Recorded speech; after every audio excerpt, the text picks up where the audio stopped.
Order. Ministerial statements. Deputy Prime Minister and Minister for Trade and Industry.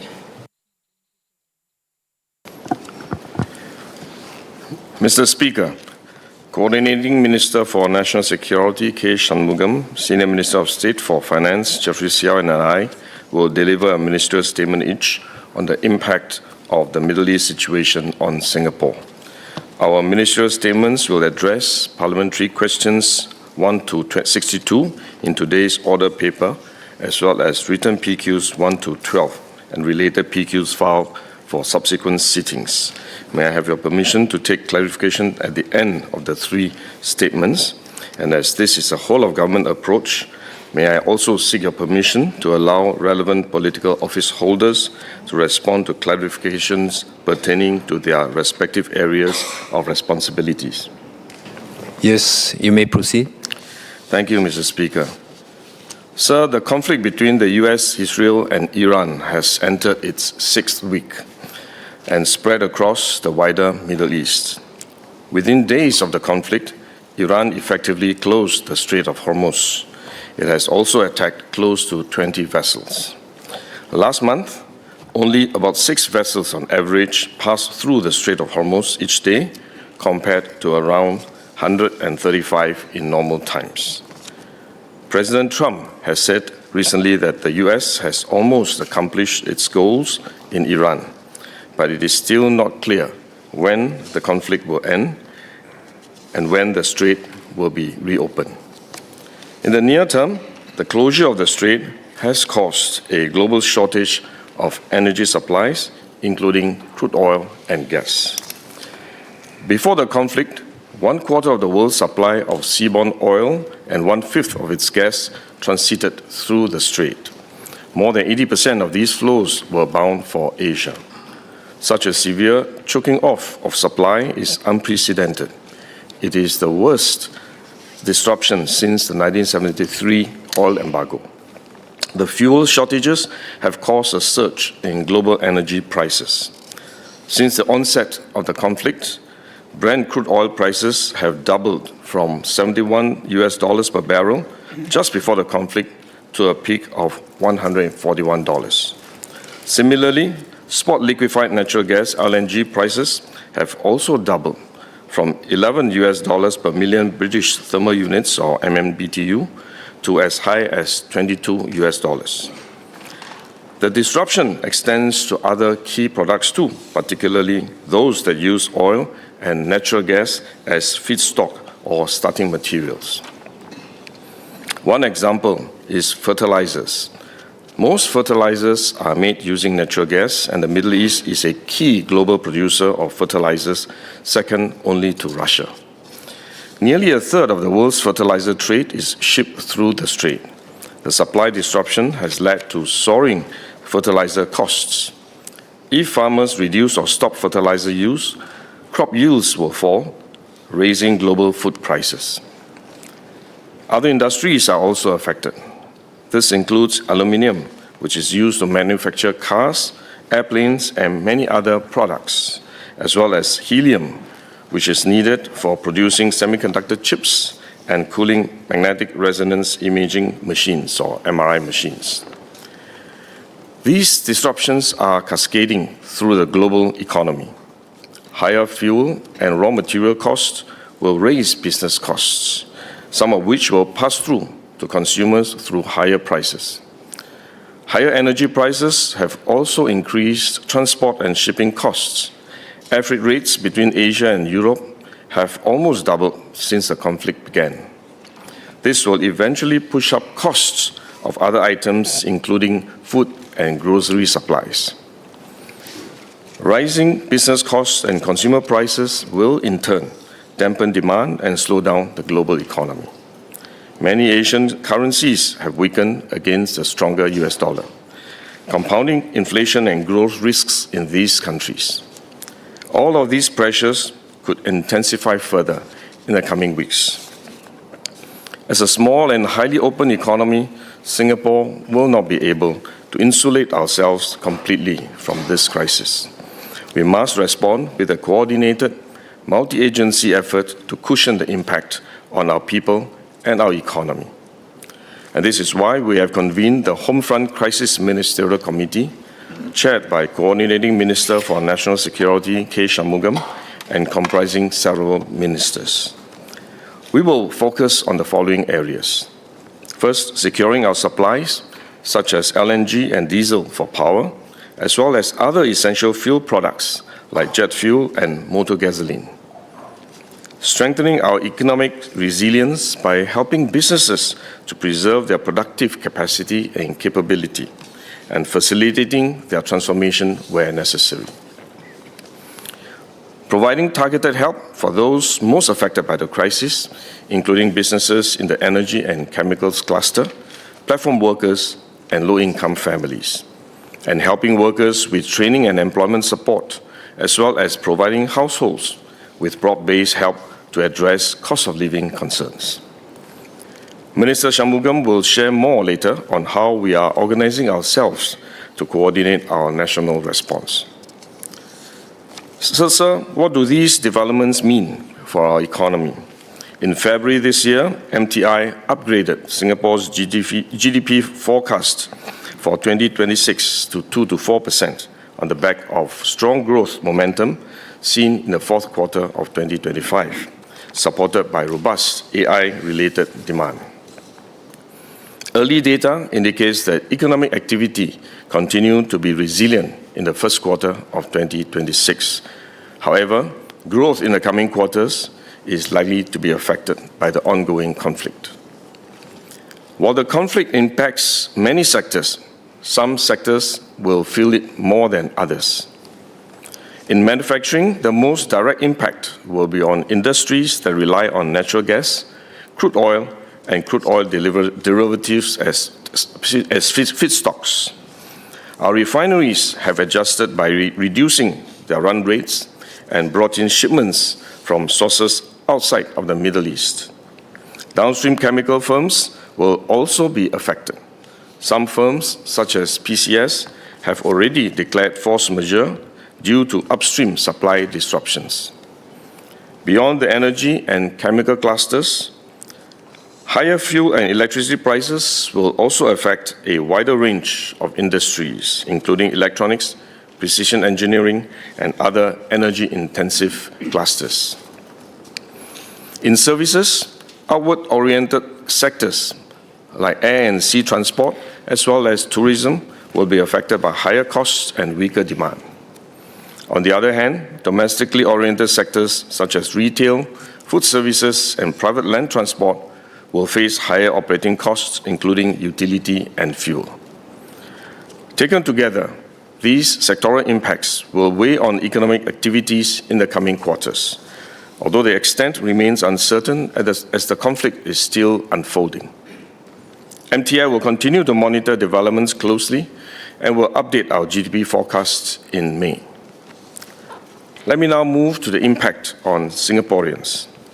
As we import nearly all our energy, the spike in global oil and natural gas prices will inevitably raise fuel and electricity costs for Singapore.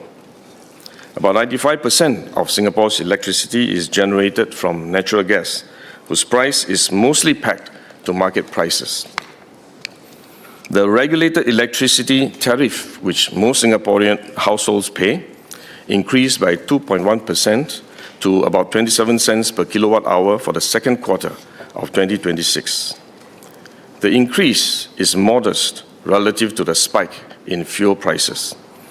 But that is because the tariff is based on fuel prices from the first 10 weeks of the preceding quarter, from January to middle of March. That means only a small portion of the recent surge in fuel prices has been captured in this tariff adjustment. Fuel makes up about half of the tariff, so higher fuel prices will flow through to electricity prices. We should therefore expect a much sharper increase in the next tariff adjustment, which will fully reflect the higher cost of fuel. These cost increases will feed through to broader inflation in Singapore. We had earlier forecast CPI all items and MAS core inflation to come in at 1 to 2%, in 2026 after inflation broadly eased in 2025. However, the Middle East situation has driven up global energy and commodity prices, which will drive up global inflation. Consequently, we now expect Singapore's overall inflation for 2026 to be higher than earlier projected. If the conflict is protracted, higher inflation in our source markets could also lead to further increases in import prices over time. These pressures will be felt by households in more expensive electricity, transport, and daily necessities. Lower-income households will be more affected as a larger share of their spending goes towards essentials. MES will take these developments into account in its upcoming assessment of the inflation outlook, which it will release on 14th of April. Mr. Speaker, the crisis is unlikely to be over anytime soon, and we must be prepared for its effect to persist for some time. Even more worrying is the risk of escalation, including further damage to energy infrastructure or a prolonged blockade of the Strait of Hormuz. This could trigger a global energy crunch, slowing global growth and pushing up inflation worldwide. This crisis has reminded us again of how interconnected and how fragile the global system is. We need to be prepared for more frequent inflation shocks and supply chain disruptions in a world of heightened geopolitical contestation. We will strengthen our resilience by building up inventories and diversifying our sources of supply, but Singapore will always remain dependent on imports for our supplies. It is therefore critical that we continue to strengthen our partnerships with like-minded countries and uphold an open and rules-based trading system. As a trading nation, keeping faith with our partners and maintaining our credibility is crucial. We must foster the free flow of energy and goods as far as possible. Prime Minister Lawrence Wong has spoken to Australian Prime Minister Anthony Albanese. They jointly affirmed our commitment to support the flow of essential goods, including petroleum oils such as diesel and LNG, between our two countries. PM Wong has also spoken to New Zealand PM Christopher Luxon to reaffirm our commitment to strengthen supply resilience and mitigate disruptions. Singapore and New Zealand concluded an agreement on trade in its essential supplies last October, which is a timely framework to ensure the continued flow of critical goods between our two countries. The ASEAN foreign ministers and economic ministers have discussed and underscored the importance of maintaining stable, open and reliable global energy supply chains, as well as the importance of minimizing disruptions to the flow of essential supplies, including food. Singapore and 10 fellow members of the Future of Investment and Trade Partnership, or FITP, also issued a joint statement last week, reaffirming the importance of not imposing restrictive trade measures, including export restrictions, tariffs, and non-tariff barriers on essential goods. Mr. Speaker, may I now say a few words in Mandarin, please?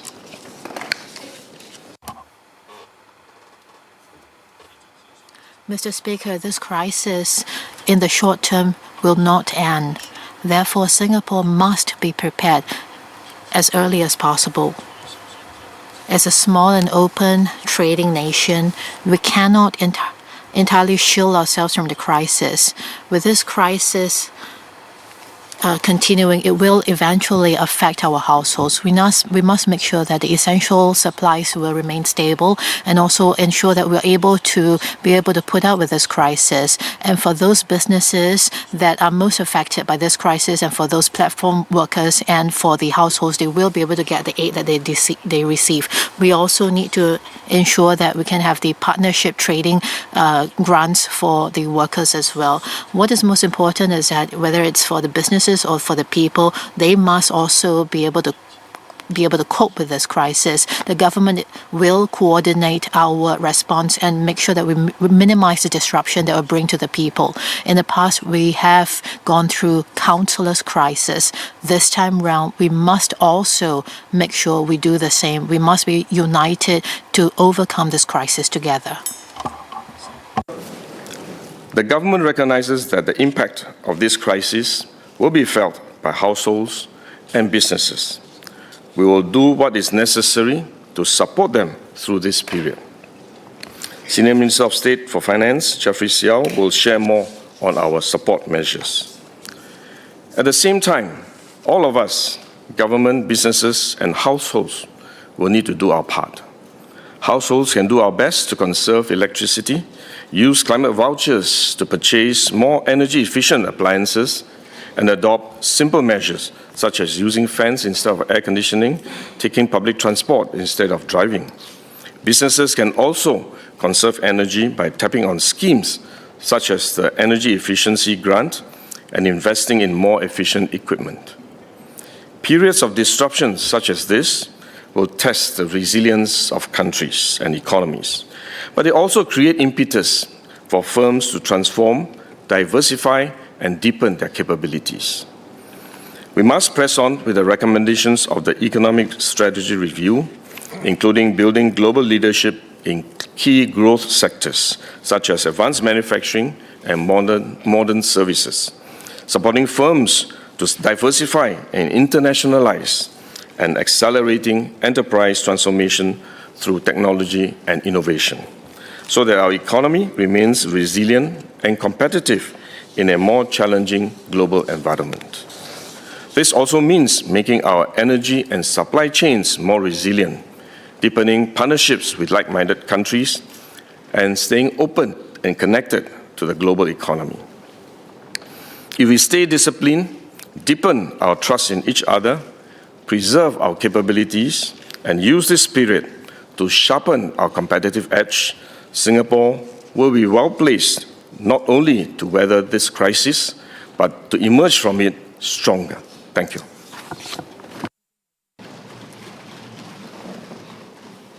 The Acting Minister for Transport and Senior Minister of State for Finance and the Coordinating Minister for National Security and Minister for Home Affairs will also be making related ministerial statements. I will allow members to raise points of clarifications on all statements after Minister Shanmugam's statement. Acting Minister for Transport and Senior Minister of State for Finance.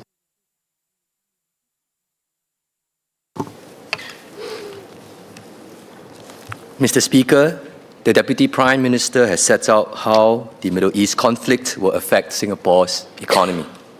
I will now explain what the government is doing to support our businesses, our workers, and our households through this period. On the 12th of February this year, the Prime Minister and Minister for Finance presented our largest budget on record at $155 billion. We could not know about the conflict that would break out in Iran, but we could see many uncertainties ahead and therefore the need to provide greater reassurance and support in this budget. Hence, PM Lawrence Wong announced substantial broad-based support measures, including a corporate income tax rebate, CDC vouchers, and the cost of living special payment. We provided more support for lower-wage workers and households, such as enhancements to the Progressive Wage Credit Scheme and better support for lower-income families through Comlink Plus. We also enhanced USAVE rebates, giving 1.5 times the regular amount, or up to $570 this financial year. The first tranche of USAVE rebates will be disbursed in April. This will help defray the increase in utility bills from April to June. A second tranche of USAVE rebates will be disbursed in July, and this should help to defray the much sharper increase in utility bills from July to September that we expect with the spike in oil prices. 16 days after the budget, the United States and Israel launched coordinated airstrikes on Iran. the current situation in the Middle East remains highly uncertain. We cannot predict how exactly events will unfold or when the conflict will end. What we do know is that Singaporeans are already feeling some of the effects on the ground. In Singapore, petrol and diesel prices have risen sharply in tandem with global oil prices and are likely to remain elevated for some time. And while the impact has not yet fully filtered through for items such as electricity and food, we have to brace ourselves because we know from experience that this will come. The government is not waiting to act. We will supplement what was announced at the budget with a further package of support measures. These provide targeted support to those who are the most heavily and directly affected. We will also provide broad-based support for businesses and households. And let me go through each of these in turn. First, support for the domestic transport sector. The sharp increase in fuel prices had an immediate effect on the earnings of platform workers, private hire car drivers, and taxi drivers. NTUC has worked with platform and taxi operators on fuel vouchers and fare adjustments, which have helped to cushion the impact. To provide further relief, the government will disburse $200 in cash to active platform workers, private hire car drivers, and taxi drivers from the end of the month. For certain essential bus services, such as those for school students, seniors, and persons with disabilities, the government will provide temporary assistance to co-fund cost increases to enable these services to continue operating without disruption. The respective government agencies will provide more details. Several members have asked if the government will consider reducing fuel or diesel subsidies across the board. We do not think this is the right move. It is too blunt an approach, and it could also be regressive. At the same time, we want to preserve the price signals for consumers to use energy more efficiently. And more fundamentally, as an open economy, we must allow fuel prices to reflect market realities. If prices are artificially suppressed, importers may choose to divert fuel to where prices are higher, and over time, this can tighten supply and leave us worse off. Instead, our targeted approach provides direct support to those who are directly affected, and this allows us to channel more help to those who need it most. Second, let me talk about support for businesses. Higher energy and logistics costs will continue to be felt by businesses across the economy for some time. Our SMEs, in particular, are more vulnerable to sudden cost increases. To help businesses manage cash flow, we will enhance the corporate income tax rebate announced at budget from 40% to 50% for the year of assessment 2026. We will also raise the minimum benefit that a company with at least one local employee will receive from $1,500 to $2,000. The total benefits cap for each company will be raised from $30,000 to $40,000. We will disburse this enhancement quickly, as early as the end of this month. Even as we roll out immediate relief, this challenging period is also a timely reminder for all our businesses to build longer-term resilience against high and sustained energy prices, and we will support them to do so. Businesses that invest in energy efficiency will reduce their exposure to volatile energy prices and lower their long-run operating costs. We currently have an energy efficiency grant which applies to 6 designated sectors. For example, food services, retail, manufacturing, and construction. Companies in these sectors can make use of the grants to invest in new, energy-efficient equipment. We will now expand the base tier of this grant to all sectors and extend this support for another year to 31st March 2028, so that more companies can benefit. Additionally, some companies in the energy and chemical sector have been badly affected by feedstock supply disruptions. Our agencies are engaging these firms and assessing how best to provide targeted support to preserve critical capabilities for our economy. And finally, as a responsible buyer, the government is prepared to share the cost increases directly related to fuel costs for critical government projects where any delays or stoppages will clearly affect the public interest. This includes major government infrastructure projects such as the Cross Island MRT line and new HDB BTO projects. The BCA will issue a circular with more details shortly. Third, let me talk about support for households. We are tracking the prices of food and other essential goods and services very closely. So far, rising fuel prices have not yet fully percolated into wider price increases across the economy. Given the uncertainty in the Middle East, it is still too early to update our projections of inflation in Singapore or to quantify the full impact on households. But we know the situation has amplified cost of living anxieties for Singaporeans. Therefore, to reassure Singaporeans that the cost increases in the impending months can be managed, we will bring forward the disbursement of the $500 CDC vouchers announced in budget this year from January 2027 to June 2026. We will also increase the budget 2026 cost of living special payment by $200 for all eligible Singaporeans. And this will bring the total quantum of the special payment to between $400 and $600 per person. About 2.4 million Singaporeans will receive this additional payment in cash, which will be disbursed in September. Mr. Speaker, may I now say a few words in Mandarin, please? With tensions in the Middle East and rising energy prices, we understand Singaporeans' concerns. The government announced several assistance measures today to provide timely help for our people. We will also strengthen assistance for those most directly affected. For example, taxi drivers and platform workers will receive a cash subsidy of $200 from the end of April. The government would also provide more help for businesses and households, including bringing forward the $500 CDC vouchers originally scheduled for January 2027 to June this year.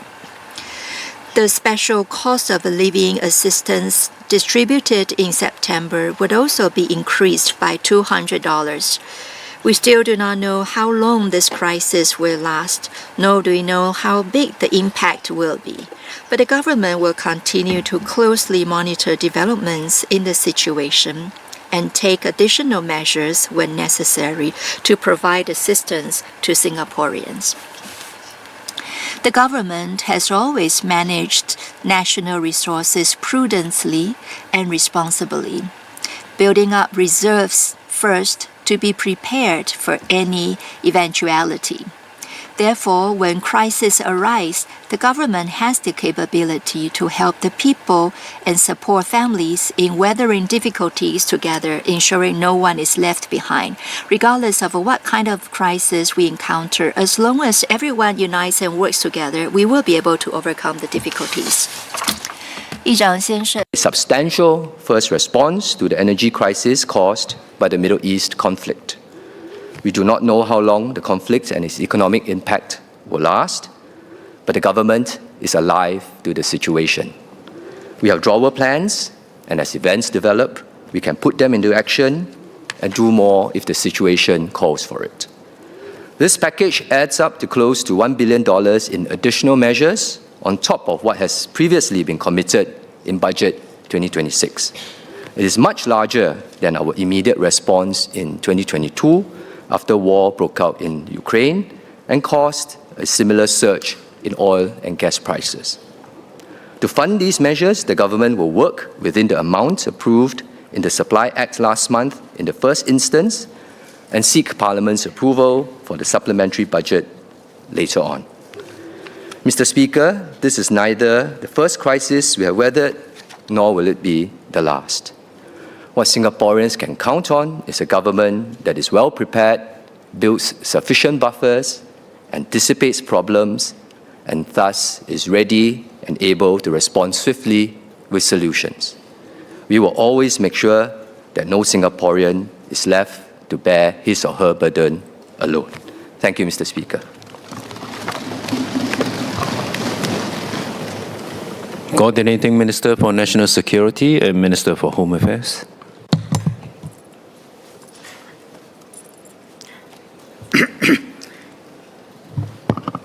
Thank you, sir. Mr. Speaker, as the Prime Minister said last Thursday, we stood up the HCMC, which is the Homefront Crisis Ministerial Committee, soon after hostilities started. At the civil service level, there is the Homefront Crisis Executive Group, or HCEG. The HCEG coordinates across government agencies to anticipate potential emergency scenarios, ensure the necessary contingency plans are prepared, and respond to the impact of any homefront crisis or emergency.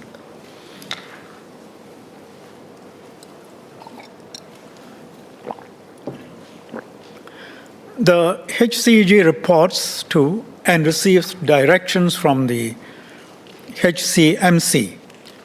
The HCMC is a structure that was formalized after the SARS outbreak in 2003. Its role was set out and explained in Parliament in 2004 by then Minister for Home Affairs, Mr. Yong. Structurally, organizationally, from the time it was set up, the Minister for Home Affairs has been designated as the chair of HCMC. The PM asked that the HCMC be stood up some weeks ago to deal with the current crisis. DPM Gan is the advisor to this HCMC. The key ministries and their ministers all play an important role. We have also brought in newer office holders to complement the team. They will bring additional perspectives as they deal with specific issues related to the ongoing situation. With your permission, Mr. Speaker, may I ask the clerks to distribute Annex A, which shows the composition of this HCMC. Members may also access this material through the PAL app. Please proceed. Thank you, sir.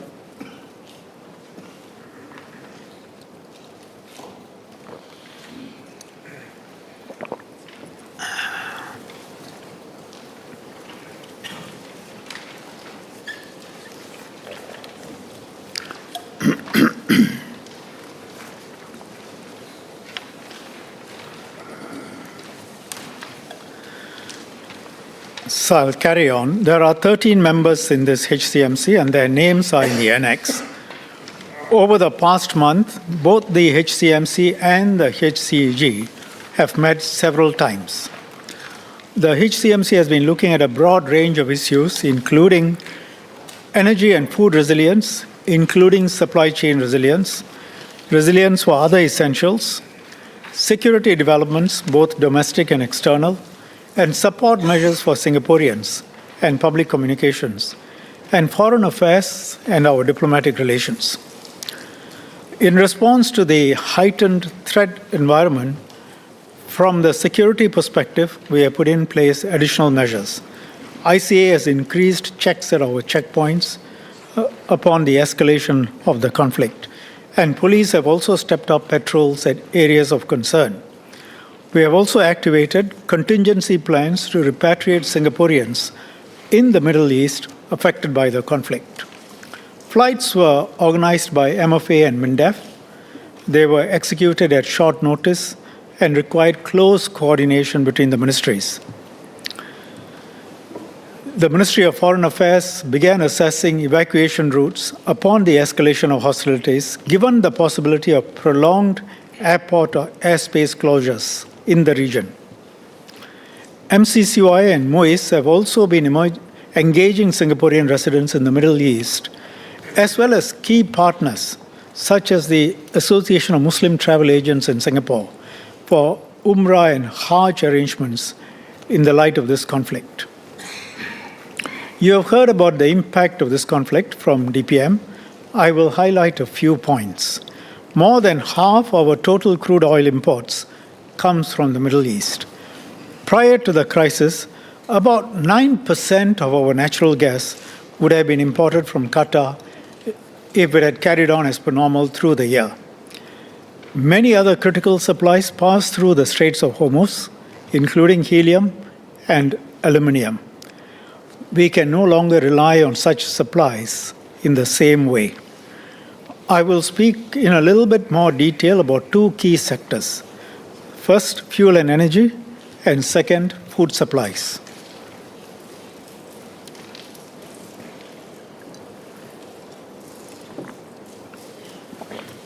First, on fuel and energy security, since the start of the conflict, several countries have announced export restrictions on fuel or implemented fuel rationing measures.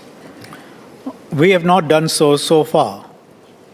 There has been no need to do so. Global energy majors and trading companies have a sizable presence in Singapore. We are the world's third largest oil trading hub and the sixth largest refinery export hub. These capabilities were built up over decades. It is a result of a deliberate long-term strategy. Today, they underpin our energy and fuel resilience.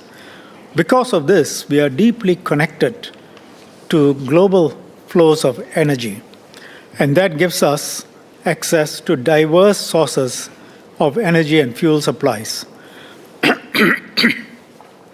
So we are able to respond to disruptions more flexibly, and we continue so far to have access to crude oil. And we have been meeting our domestic needs and international obligations for fuels. However, we do not know how long the disruptions will last. As Minister Tan See Leng said a fortnight ago, we need to brace ourselves for a bumpy ride ahead. No one can say what the situation will look like or will be like if there are more serious disruptions and if they last longer.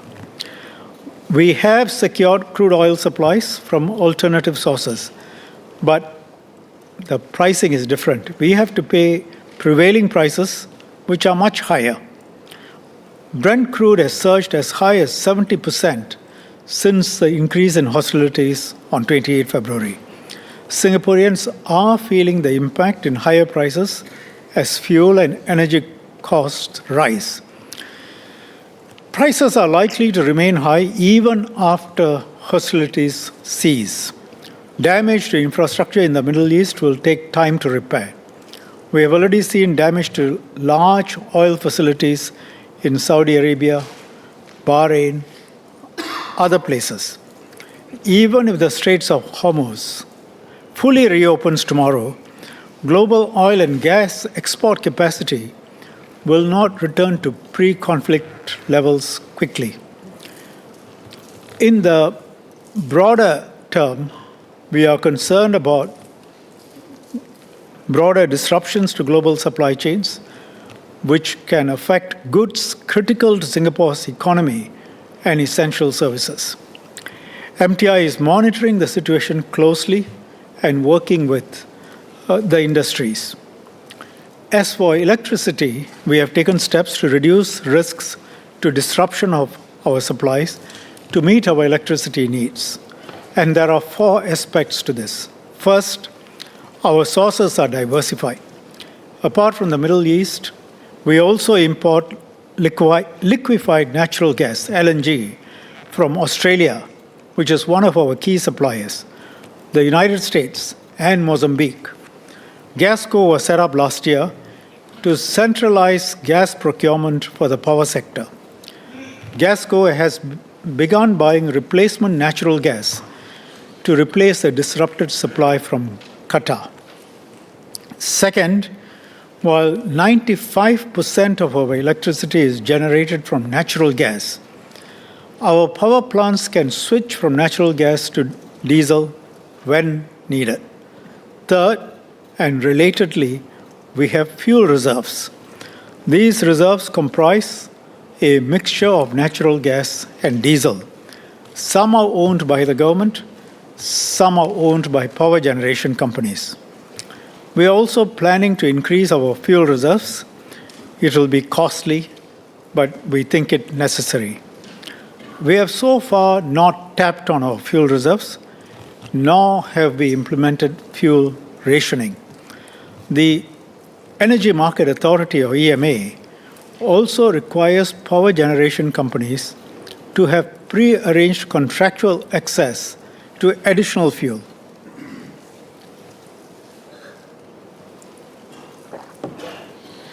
Fuel suppliers are required to deliver the fuel to the power generation companies within a set number of days upon activation. And we are prepared, if necessary, to direct the power generation companies to exercise their legal rights to secure the additional fuel. That said, securing the additional fuel by the power generation companies may be subject to force majeure events. Some of the additional fuel may be sourced from overseas and may be subject to supply disruptions again. Fourth, EMA has strengthened regulatory requirements on electricity retailers in 2023. This ensures that they are sufficiently hedged and will be better able to handle an extended period of gas price volatility. The position we put ourselves in before the crisis and the steps we have taken since the crisis have helped us remain relatively stable. Nevertheless, if the supply disruptions increase and if more suppliers are unable to supply fuel or gas, then potential disruptions to our domestic energy and electricity supply cannot be ruled out. However, this remains a low probability scenario for now, though we continue to monitor developments closely. But prices will go up. DPM spoke earlier on the regulated electricity tariff. Even though the cost of gas accounts for almost half of the regulated tariff, this has so far only partially transmitted to the tariff price. If the conflict is prolonged, then we have to expect much sharper increases in electricity prices. The situation has caused many countries to take a closer look at their energy security. I'll make 2 points on our situation. First, on refineries. As I said earlier, we are a major refining center. When countries began imposing controls on their export of fuel, many asked us if we would still be able to supply them with refined fuel products. Some of these countries supply crude oil and other essential products to us. In turn, we supply them with refined products which they need. This creates a mutual interdependence. It keeps Singapore relevant in the international energy trade. And this has enabled us to have continued access to crude oil. Some have also questioned the role of refineries over the medium term, given our green transition. We remain committed to decarbonizing our economy, but as stated before, our path to net zero will depend on technological breakthroughs and sustained international cooperation. For now, the priority worldwide is energy security. Countries everywhere need to keep the lights on. Fossil fuel remains part of the global energy mix because renewable energy is not yet able to meet all of the demand. In that context, Singapore will continue to play our role as a refining hub. And we will continue to work with our refineries to improve their energy efficiency and reduce their carbon footprint. Second, we must continue to press on with our efforts to diversify our sources of energy. We have made good progress on domestic solar energy deployment. We have already achieved our 2030 target of 2 gigawatt peak in 2025. At the COS debate in March, the government announced that it would raise the target to 3 gigawatt peak. In the near term, we will continue to deploy solar energy domestically and pursue electricity imports from the region. In the medium to long term, we are assessing other sources of energy to diversify our fuel mix. One potential source is nuclear energy. Advanced nuclear energy technologies have the potential to provide safe, reliable, and clean baseload power. Nuclear fuel is energy dense and can be efficiently stockpiled.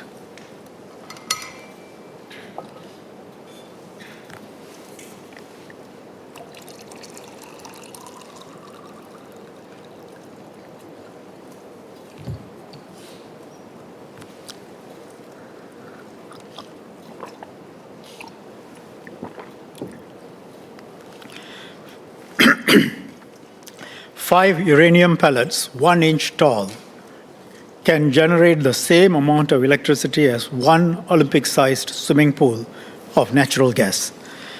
But adopting nuclear energy requires very serious consideration. It needs to be studied very carefully to ensure that it is safe for deployment in or around Singapore.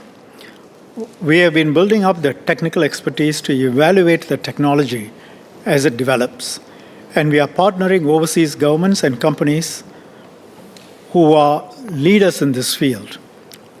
We really need the best expertise on this. We will continue to study these very carefully and rigorously, and there are dedicated teams in government that are doing this. Let me now turn to food security. Our primary concern is with inflationary pressures on our food products. Natural gas is a key feedstock for fertilizers. With disruptions to gas supply, fertilizer prices will go up. Food crops and animal feed will therefore cost more, and the prices of our imported food products will rise. As fuel costs go up, it will also cost more to transport and store food products. Singapore maintains strategic food stockpiles that will help us mitigate the impact of any unforeseen supply disruptions. Meanwhile, we are relooking at our supply chains with a view towards strengthening them. However, we are only able to maintain stockpiles of essential food types. Singaporeans should be prepared for supplies of some foods from some countries to be unavailable, and will have to exercise flexibility in choosing alternatives. There have been questions about the extent of Singapore's fuel reserves and food stockpiles. As a policy, we do not disclose these.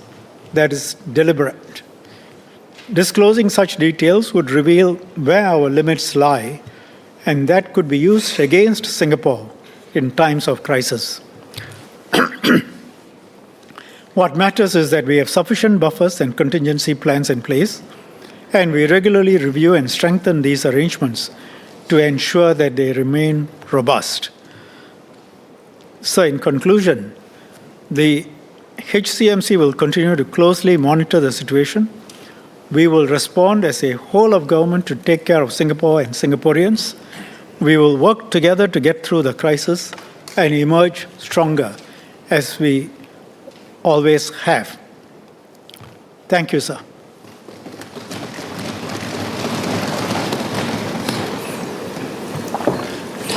So the questions will be taken by the ministers who deal with their respective areas. Thank you. SMS Jeffrey Siow. Mr. Speaker, I would like to make a clarification for my speech. I earlier said that several members have asked if the government will consider reducing fuel or diesel subsidies. I misread. What I meant to say was that several members have asked if the government would consider reducing fuel or diesel duties. It's the exact opposite of what I actually said, so I thought I should clarify. Thank you. That's an important clarification. Before I call honourable members for clarifications, I just wish to point out that pursuant to Standing Order 23, members may seek clarification on the ministerial statements, but no debate shall be allowed thereon. Members can seek your clarifications by way of asking questions. So I seek members' understanding to keep your clarifications clear and concise so that ministers can answer as many clarifications as possible. Likewise, I'll ask the ministers to also keep your answers clear and concise. To make our discussions clearer, more focused and efficient, I propose to structure our clarifications as follows. Firstly, clarifications on energy and trade-related matters. This could include petrol, electricity, and their impact on trade and the economy. The second group of clarifications will include the impact on local businesses and households and the support measures for them. And the third group of clarifications will be on general security issues and related matters. So I ask members' cooperation to group your clarifications according to the subject matters I had listed. This will give clarity to our discussions, make it easier to follow and understand the answers provided, and also allow for deeper and more focused examination of the issues and suggestions from members. I assure members that I will give you sufficient opportunity to make your clarifications on the different topics. So there's no need to make all your clarifications at once. Once again, the first basket of clarifications will be on energy and trade-related matters. I will then move on to the second group of clarifications on impact on local businesses and households and the support measures for them. And finally, the third group of clarifications will be on security issues and related matters. I thank members for your cooperation. So, first group of clarifications, Mr. Saktiandi Supat. Thank you, Mr. Speaker. I have three clarifications related to your first first set of questions, Mr. Speaker. First, SQ is Singapore is a price taker and very concerned about inflation pass-through. But with the Middle East situation, there are unknowns. So I would like to ask the committee and government for their view about the risks of export restrictions of energy supply by our partners, especially in the region. Second is, can the government share its view on food resilience, especially with some concerns about seafood and fish supply, with the risk that diesel shortages for fishermen in the region may affect supply. So the concern is whether seafood is regarded also as an essential in the government's definition. Third, I noticed that our measures, as SMS shared earlier, our measures are calibrated. In some ways, for now, it looks very sound. It's also a testament to our long-term focus in terms of policy and our macro policy mix.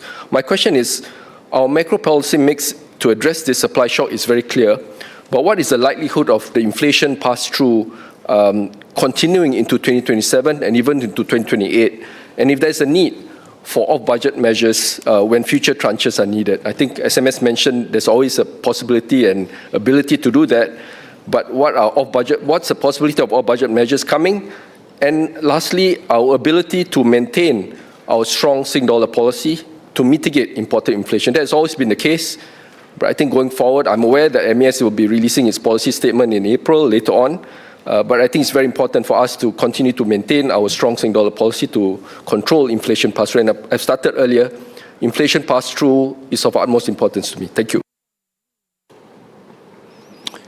Minister Tan See Leng. Speaker, given the brevity of time, I would dispense with the thanking. I would take the first question on the energy and his point about the fact that we are price taker and how we are thinking of the possibility of the risks of export restrictions by some of our partners. I think perhaps to curate the point more, I think you're more particularly referring specifically to natural gas, because that is really how we are powering up our entire country and our economy. Now, as everyone knows, 95% of our electricity comes from natural gas itself. We import natural gas primarily through piped natural gas from our immediate neighbors, Malaysia, Singapore, as well as LNG from around the world. At this particular point in time, there is no upstream disruptions from the piped natural gas supply. For LNG, we continue to source the whole world through GasCo, which, if you recall, it was the previous government in this chamber that we passed an amendment to our Electricity Act, allowing us to form GasCo and then to centralize the procurement of gas. So I think this has come in quite presciently, so that today we are able to, through GasCo, source for supplies of LNG from all over the world. We have now diversified our LNG supplies beyond the Middle East. We source them from Australia, from the US, from Mozambique, and even as we speak, we continue to look for new markets. For us, diversification has always been one of the key strategies. Of course, we also now look for alternative sources, renewable energy or otherwise, but I think that would take a bit more time. Having said that, we have also ensured that our generation system, our GenCos, can run both on natural gas and on diesel. So in the event that we don't have enough natural gas, the GenCos will be required to switch to diesel to run and power. And we have conducted regular audits every quarter on these GenCos to ensure that the CCGTs can switch to diesel. And thus far, our audit statistics have shown that we are 99.9% ready in switching. So we have also established stockpiles, but as I've also shared before, given the constraint of land that we have within our country, there is a physical limit as to how much stockpiling we can do. Of course, we've also explored whether we could put it on the waters, get this very large VLCCs, or use the FSRUs. These are floating sort of storage and regasification units. But then again, space and the cost to maintain these VLCCs, these very large carriers, would not be, at this particular point in time, that economically feasible. But I want to assure the member and all members of the House that we constantly establish close relationships, dialogues, conversations with like-minded partners. I think the key in point, as TPM shared, our Prime Minister has also issued joint statement with the Prime Minister of Australia, Prime Minister Albanese, to establish ties and to ensure that we can continue to get supply of LNG from Australia. I hope that reassures the member. Thank you. On the food resilience, SMS Zaki. I thank the member for his question. And on seafood specifically, we don't see immediate risks. We have diversified our food imports. We've also got local production of seafood ready available. At this point, as both DPM and Coordinating Minister have shared, our main risk lies with for agriculture on fertilizer. And in the short term, no impact, but we think there could be secondary impact, as you shared, with diesel and other energy price, just with other sectors. So we're monitoring the situation and we'll keep everyone posted once things happen. Thank you. Mr. Super, your question on the support measures, I'll defer it to the next bucket for SMS Siow to respond. Mr. Pritam Singh. Thank you, Mr. Speaker. For this first part of questions, I have two PQs which are directed at ministers who are dealing with questions pertaining to energy security. In a Facebook post about a week ago, the minister in charge of energy, science and technology warned about the possibility of fuel shortages that could not be ruled out in the medium to long term, and that Singaporeans and businesses should prepare for significant turbulence in the months to come. And the minister also projected up to a 5-year repair time for Qatar's LNG facilities. My first parliamentary question, clarification, I beg your pardon, notwithstanding the expiry of LNG contracts with Indonesia in 2028, is the government in touch with both Indonesia and Malaysia, which supply close to half of our piped LNG, to potentially increase supplies? And have there been any deliberations in this regard? The second question pertains to energy security more generally. Does Singapore's plans of acquiring more renewable energy sources such as hydroelectricity from our neighbours and in larger quantities than had been previously planned? Thank you. Minister Tan.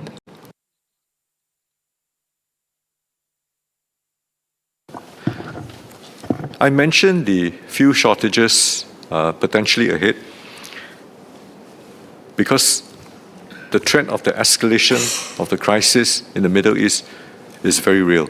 I think if you follow the tweets, you follow all of the news that's coming out, whether it's from the US or from Iran, from Israel itself, I think you can pretty much come to that same conclusion.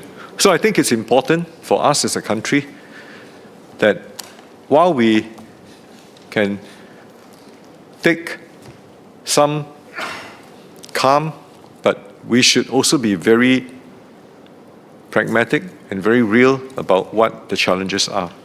And the fact is that because we don't produce any of these natural resources on our shores, we therefore have to be prepared for a possible worst case scenario. Not worst case, but a worst case scenario compared to what it is today.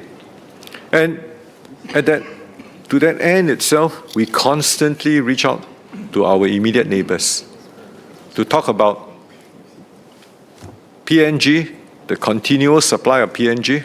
Some of them are expiring in 2028, but at the same time, we also establish a more diversified source country strategy so that it strengthens our position in terms of our resilience. Some of the existing fields that we are drawing from inherently in itself are also faced with dwindling reserves within those reservoirs that we are tapping from. Of course, we are also discussing with our neighbors about the potential of exploring new areas for us to tap into. Those conversations happen contemporaneously with our discussions on renewable energy imports. And to that end, if the member recall, we have already awarded both conditional approval or conditional licensing of up to about 8.35 gigawatts of renewable energy. Our original target was 6. We have exceeded that. Today, given this uncertainty, we are indeed ramping up the negotiations, the discussions with our counterparts to see how we can expedite both the completion of the feasibility studies as well as the feasibility, the commercial feasibility of laying of the sub-sea cables. Those are happening in progress. So I hope to give some positive news, but we are stepping up. Today, I'm not at liberty to share that first. Now, where we are, I can't predict how long more this war will take. And what I think we should be sure about is that because we are open, we're connected. While this is an advantage for us, given the 150 oil majors that we have here, the third largest trading oil hub in the world, the sixth largest refinery complex in the world, but upstream, the crude still has to come from somewhere. And if Middle East as a source is choked, we will still not necessarily have that significant impact, but the impact downstream is that it will take longer time for crude from other parts of the world to bypass the Middle East to come to us. The quality of the crude, they are also different. And because of the differences in the quality of the crude, the run rates of our refinery complexes would also therefore have to be optimized. So it is this whole cascade, the whole cascade of the different refinery processes that we also have to take into account that's contributing, in some cases, amplifying this crisis. But our modus operandi has always been, we do not impose export restrictions, and we will still abide by the rules-based global trading framework. Thank you. Mr. Edward Chia. Thank you, Speaker. Given that the current energy crunch is disproportionately impacting Asia, does the Minister see this as an opportunity to strengthen regional cooperation in energy resilience, including exploring ASEAN collaboration in nuclear energy, such as joint investments and joint operations in the nuclear power plant? Minister Tan. We certainly see an opportunity in every crisis. And I think it's precisely what all of us do, our entire team, fellow POHs, GPC members, that we constantly outreach to our like-minded partners to work even more closely with them. I think the most recent visit 2 weeks ago to Japan with the Prime Minister, last week's visit to Australia, and there will be many more of such outreach to many of our like-minded partners. On the nuclear energy collaboration, it's not for want of or lack of trying. I think you appreciate the fact that because we are so small, and as Coordinating Minister for National Security alluded to just now, we have to ensure that these advanced nuclear energy technologies are safe. They indeed are today. The physics work, the engineering work, it's just that there hasn't been a single site of deployment yet. I mean, there are some that's in the process of being commissioned, for instance, in China, and there's some coming up in the US, but we haven't seen a single modular reactor site being put up and operating commercially. And I think the member will appreciate the fact that regardless of how we collaborate with the rest of the ASEAN member states, we will never put our population at risk of adopting a first-of-a-kind technology.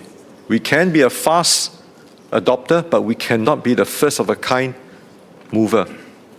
I hope that sort of gives you the context of what we're doing. Thank you.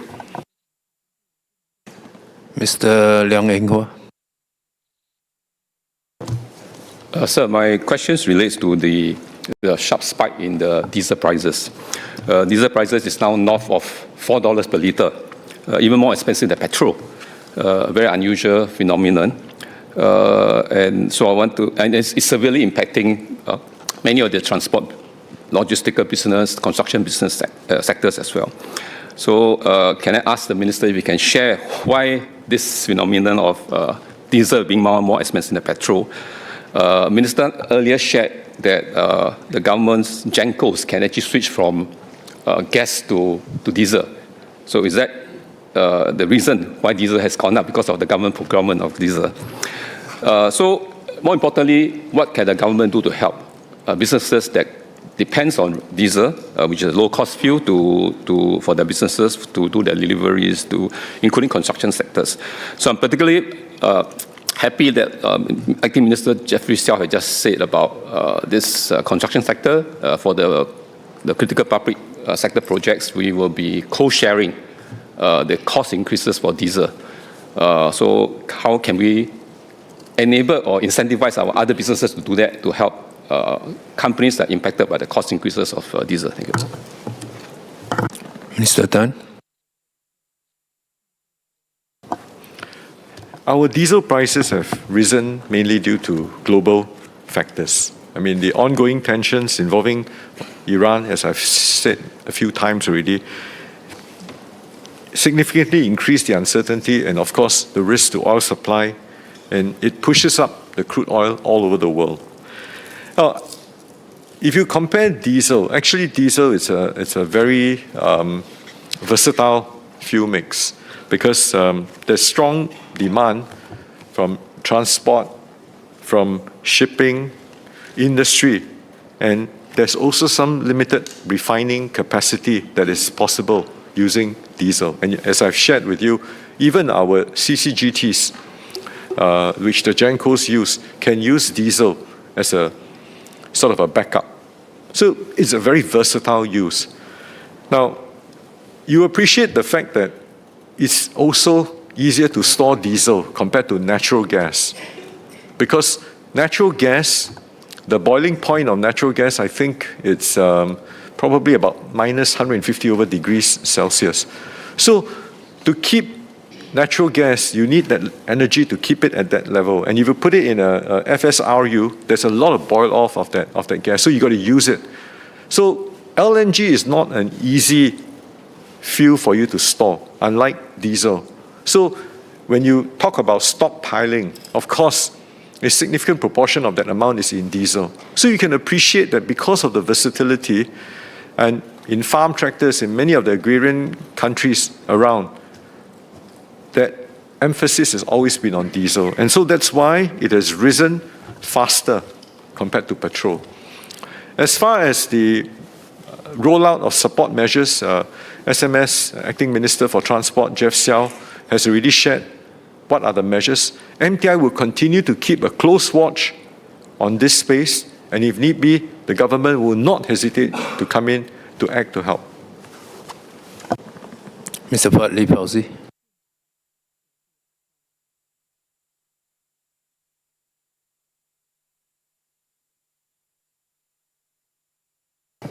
Thank you, Speaker. I have several clarifications to make. Firstly, is the government engaging the Iranian authorities to secure transit through the Strait of Hormuz for Singapore-flagged vessels, similar to what other countries like Malaysia has done? And will Singapore be open to paying a toll to pass through the Strait of Hormuz? Secondly, is the government considering further regulating petrol station operators to ensure that changes in petrol prices, especially increases, are linked to actual market conditions, and if not, why not? And thirdly, what is the status of Singapore's helium supplies following the closure of the Straits of Hormuz, and whether the government has contingency plans to help the semiconductor industry access sufficient helium supplies for production? And also, does the government foresee any delays in MRI procedures or increases in the price of MRIs for the rest of the year as a result of shortages in helium? Thank you. Minister Ong. Let me address the issue on helium, on MRI machine. Helium is used in small quantities as a cooling agent in MRI machine. They don't get topped up very frequently. So our consumption of helium is actually small, and our supply of helium is largely not from the Middle East. So as of now, MRI operations will not be affected for now. M.O.S. Gunn.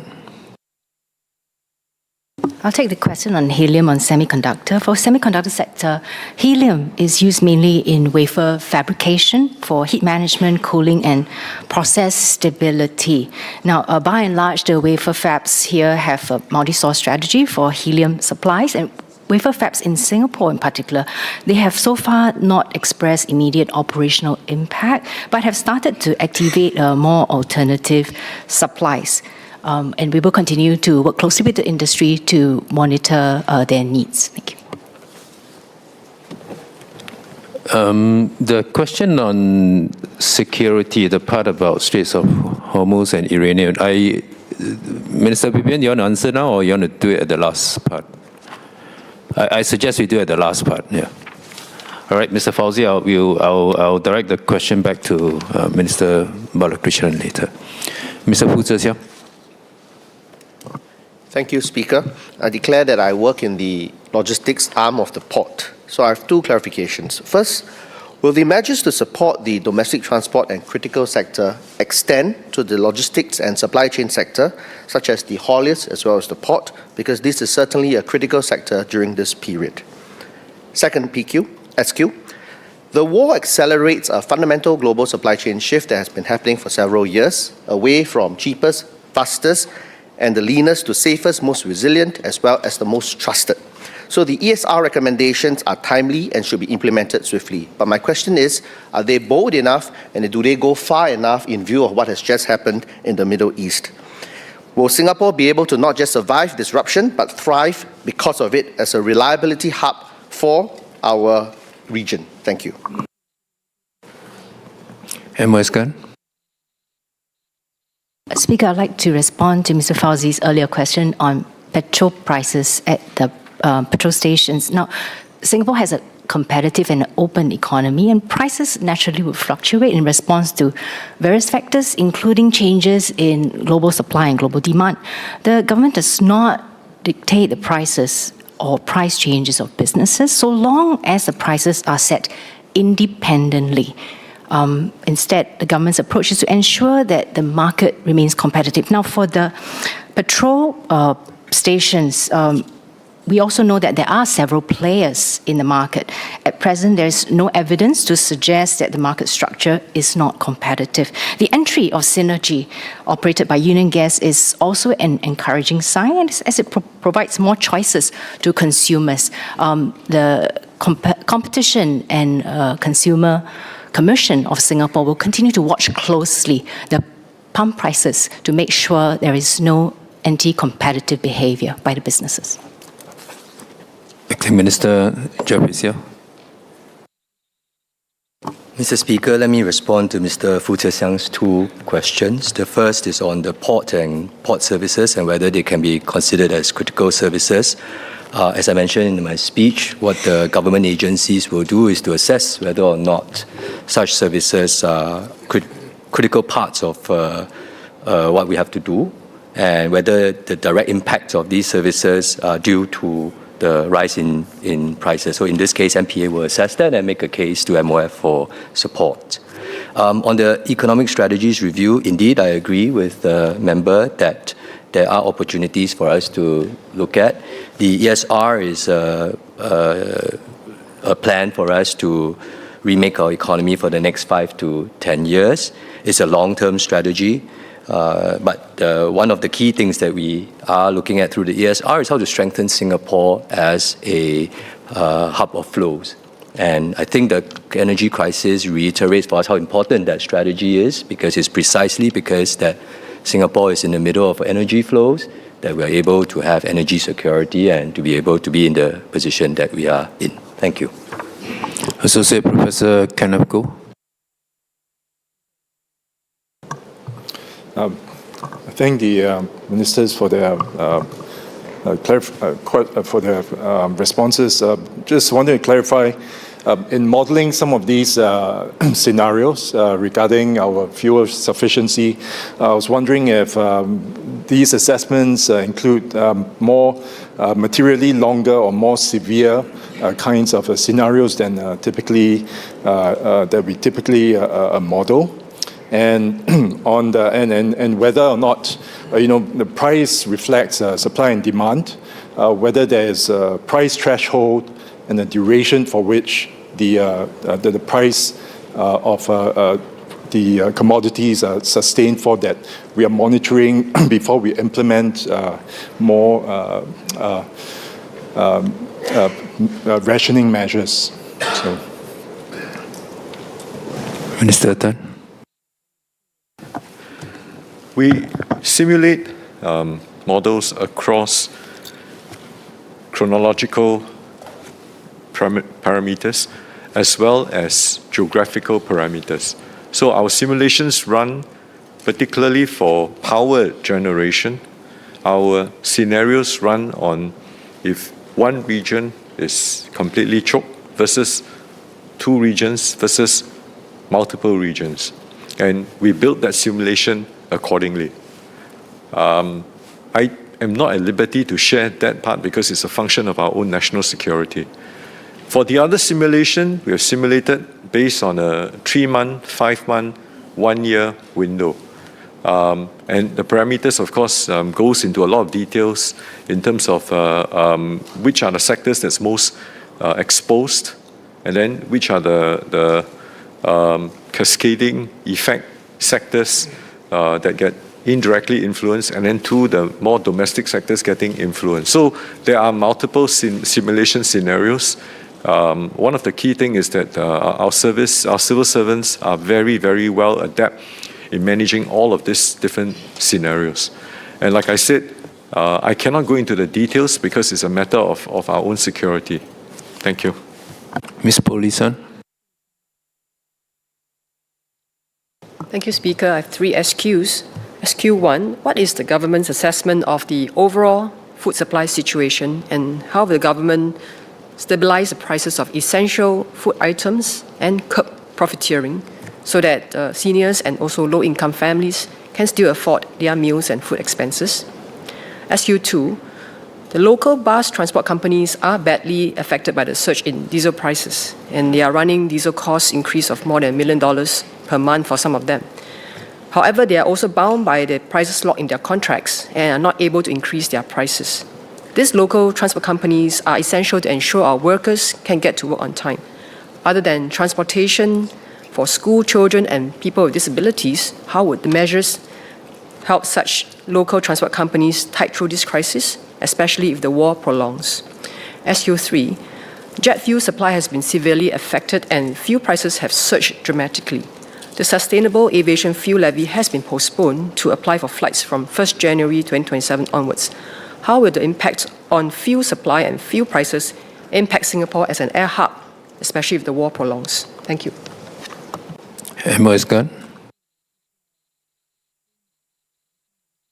Speaker, I'd like to respond to Dr. Kenneth Goh's question regarding price threshold. First, in the context of petrol, which I mentioned earlier on, regulating or capping petrol or diesel pump prices will distort the market and also actually will serve to benefit vehicle users and owners that consume more and possibly people who are more well-to-do. And this may not be a fair way of distributing our limited resources.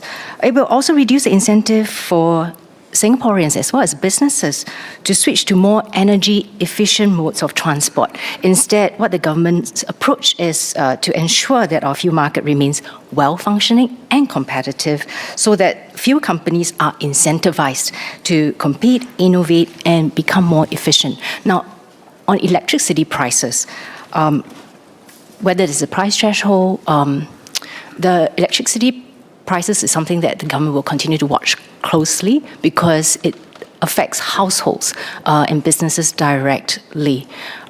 Again, our priority is to make sure that there are enough support measures, such as Use Safe, CDC vouchers, and targeted support measures for businesses that are more affected by the electricity price increase. SMS Zaki, you want to respond to Ms. Po's? SMS Murali first. Mr. Speaker, sir, I would like to respond to the Honourable Member Ms. Po's third question on jet fuel.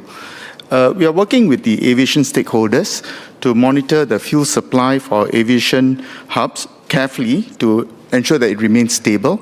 There are no significant supply shortages for now, as we have adequate fuel supply from the diversified sources. But if higher fuel prices persist, this will lead to increased cost pressures, which may filter to passengers and consumers in various sectors. We note that some airlines have made commercial decisions to raise ticket prices in response to the soaring cost of fuel. These remain commercial decisions which we do not intervene in. However, we will continue to work closely with the industry to monitor the situation and assess whether there's a need for government to take further measures. SMS Zaki. Speaker, our Singapore Food Story 2 mitigates the impact of food supply disruptions on Singapore through its 4 pillars working together, which is diversification, global partnerships, stockpiling, and local production. Due to our efforts in partnership with other governments, for example, Thailand and Vietnam for rice cooperation, New Zealand and Australia for other food areas, as well as working with the industry to diversify our food sources over the years, importers can now pivot more readily to alternative sources if needed. If the situation worsens and food imports are severely disrupted, the stockpile of essential food items, as shared by Coordinating Minister, that we have been maintaining and expanding will provide us time to restore food flows and sustain our population.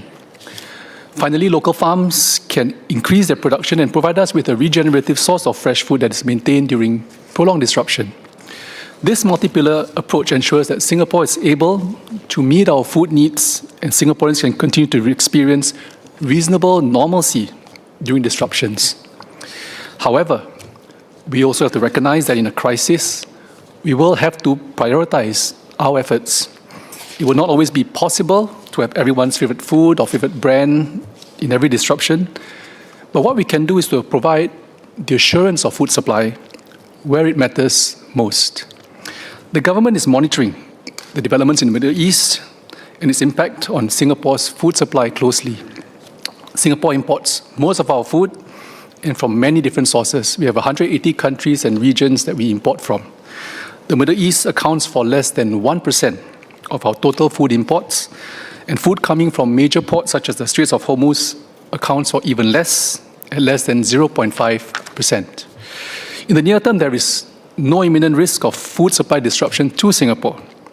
However, as global food supply chains are interconnected, we cannot rule out eventual disruptions to our food supply if the conflict persists. In his ministerial statement, DPM mentioned that the closure of the Straits of Hormuz would have an impact on other key products, including fertilizers. This in turn could translate to lower agricultural yield down the line and potential supply disruptions. So we are monitoring this and food supply situation very closely. We will keep up our diversification, global partnerships, local production, and stockpiling efforts as required. And since the start of the Middle East conflict, the Singapore Food Agency has also stepped up our engagements with importers and retailers to share information on possible risks to food supply so that they may activate alternative sources early and when needed. So we stand ready to activate our existing arrangements with partner countries to ensure that food continues to flow as needed too. So we want to support our local farmers, especially now to weather this crisis. We will help them to increase their market share for certain food types, which will strengthen Singapore's food resilience in the long term. And as I say, never waste a good crisis. Acting Minister Jeff, SMS Zaki, have you finished? Mr. Speaker, allow me to speak in Malay. For our food, we did not expect there's a risk of disruptions in the near term for Singapore. However, there is a impact in fertilizer because it is a byproduct of petrol due to the closure of the Straits of Hormuz. Therefore, this will have an impact on the price of food. At this moment, government will help Singaporeans through much assistance such as the CDC vouchers and the special payment. However, we must be ready for whatever will happen next. It may begin as an energy crisis, but it may develop to become a bigger disruption in many other sectors, including the food sector. Our cooperation with other governments as well as the industries have given us the opportunity to diversify our food sources further. And this will mean that food importers can pivot to other sources easily. If the situation worsens, we have food sources, our stockpile, to help sustain us. Then local production can also help us and improve our food production. Therefore, we have sufficient food supply to sustain us. As the government increase our diversification efforts, local production and efforts to stockpile our food are useful. As I have said, we have tried to diversify our food sources and made adjustments to our lifestyle. Thank you. Minister Jeffrey Siow.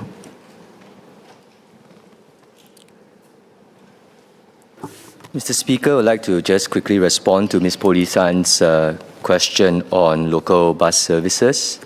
We have received feedback from transport associations on the impact on local bus services, and we're working very closely with them to smoothen out the impact on these bus services. As I mentioned already, where the bus services are critical, we will co-share the cost of these services, but for others that are more general, we will work with them to smoothen out the impact. We will expect some pass-through of the costs to the consumers, just like my colleague SMS Murali mentioned, through airfares. And broadly, we will support, of course, the bus companies through the business measures, for instance, like the corporate income tax rebates that I had talked about in my speech.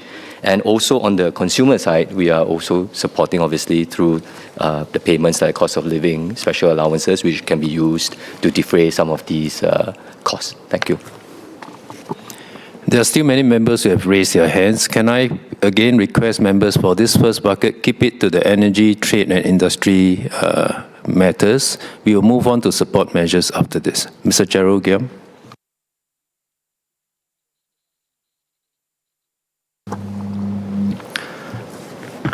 Sir, the International Energy Agency requires its members to ensure oil stock levels equivalent to no less than 90 days of net imports.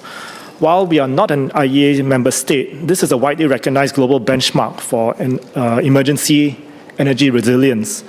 Could the Minister confirm if Singapore's oil stock levels meet this international standard to provide greater assurance for Singaporeans and businesses?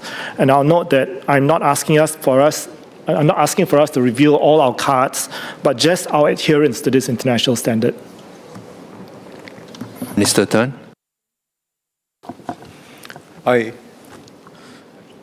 I'm very glad that the member recognizes an issue of our national security.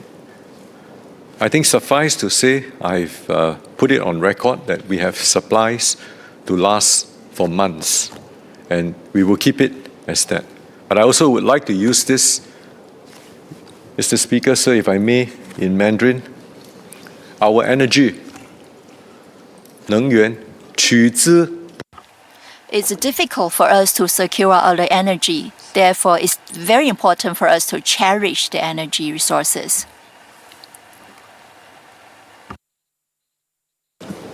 Thank you, Mr. Speaker. Given the war in the Middle East, there's also the possibility of simultaneous disruptions both at the Straits of Hormuz and the Bab el-Mandeb Strait of the Red Sea.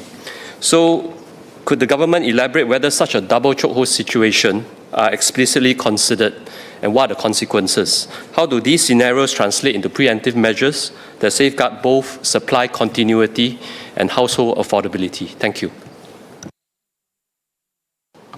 Minister Tan. On the Straits of Hormuz, it impacts about 9% to 10% of our liquefied natural gas supplies from Qatar.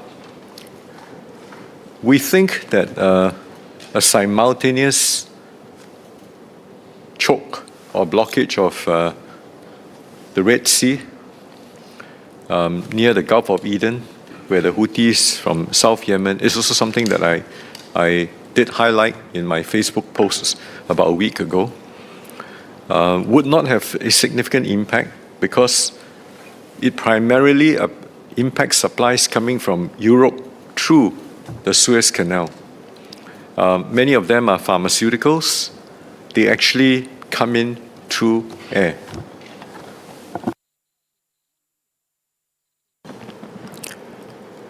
Mr. Bikram Nair.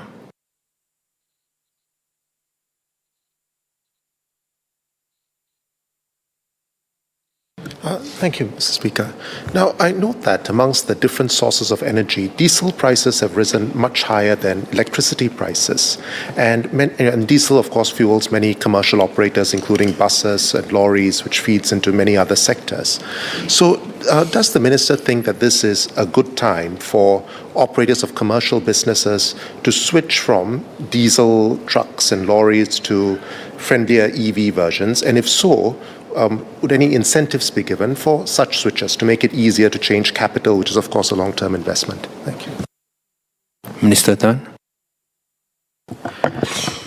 A function of why the electricity tariffs seem to have risen slower compared to diesel is, as I've shared, in fact, DPM shared earlier on, how the regulated tariff is calculated based on the last quarter's prices of natural gas, which is benchmarked to the Brent crude index. From January to February, the war broke out on February the 28th. So we've only factored in at most about half a month of that price increase. And that's why that has not actually come in to impact the regulated tariff for electricity. And I've also gave everyone a warning that the next quarter's tariff will see significantly sharper increases. Well, I thank you for that BQ, for that SQ, because I'm going to leverage on this SQ to let everyone know, and I've sort of put up a harbinger of what is not insider trading, because I think it's an open secret that the prices have gone up significantly. For household consumers, for domestic consumers, if they want to hedge, they may want to switch to a fixed price contract moving forward. I think suffice for me to say. Now, for businesses, how they're going to convert the diesel trucks, the diesel vehicles to EVs, I think for them to perhaps move out of their trucks today to convert it physically, I think it would take a lot of time. I'm not an engineer, so I wouldn't know what is involved in that. Of course, if they want to trade it off and buy an EV instead, I think that is an option that's available. As far as any subsidies and so on are concerned, I think this is not something that I can comment on. Suffice to say that for some of the businesses, if they want to convert to more energy efficient measures and so on, there's the EEG grant. For the larger ones, there's also the REG emissions grant as well. And I would think that these businesses can actually find out more about which are the ones that they are eligible for and make the applications accordingly. Mr. Lex Yam. Mr. Yam, hang on first. I think Acting Minister Siow would like to respond as well. Thank you, Mr. Speaker. I just want to take the opportunity to do a plug for the Singapore's electric vehicle scheme for heavy vehicles. We have a grant of 40K, which we announced, I think, in March this last year. And there are companies that have already made use of the grant. It also covers the provision of funding for chargers, which actually is the chief constraint behind why the adoption of heavy vehicles, electric heavy vehicles, is not as prevalent as, say, passenger vehicles. But we have this grant, and we will encourage companies to make use of it to switch to more energy efficient vehicles. Thank you. Mr. Yam. Thank you, Speaker. Building on the point that the Minister in charge of energy had raised earlier about fixed rates, there is concern amongst consumers, of course, that the GenCos and the electricity suppliers may at some point invoke force majeure. and that would affect the supply contracts that are signed with consumers. Therefore, I seek clarification what safeguards there are in place to protect consumers and businesses from disruptions and dramatic price spikes, and how will the government ensure continuity of supply and fair contractual outcomes for consumers as well as the GenCos. Minister Tan. Indeed, I think that is a valid concern. EMA has been constantly engaging all the GenCos.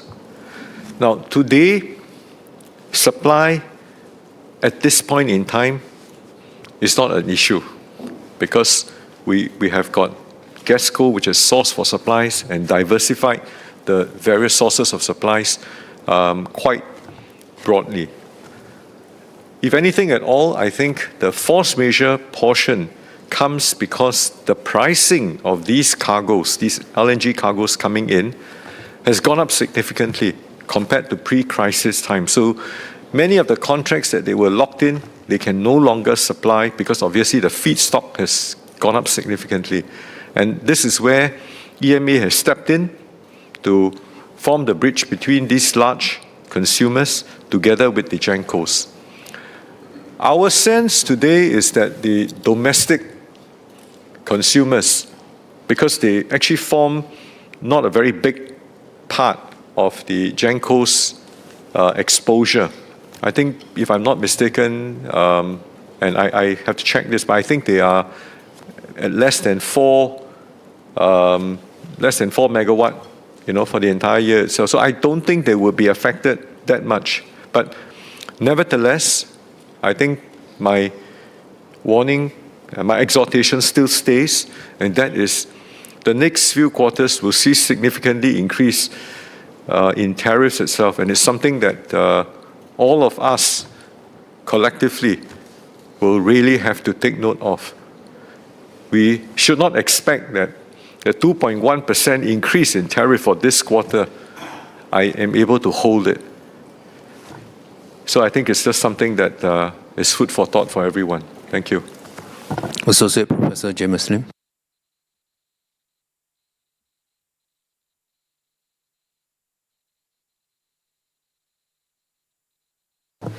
So my clarification actually segues very nicely from the prior one by Mr. Alex Yam. Not long after the electricity market liberalization in the early 2000s, the government actually favored vesting contracts as a regulatory safeguard for price spikes over price caps or capacity market.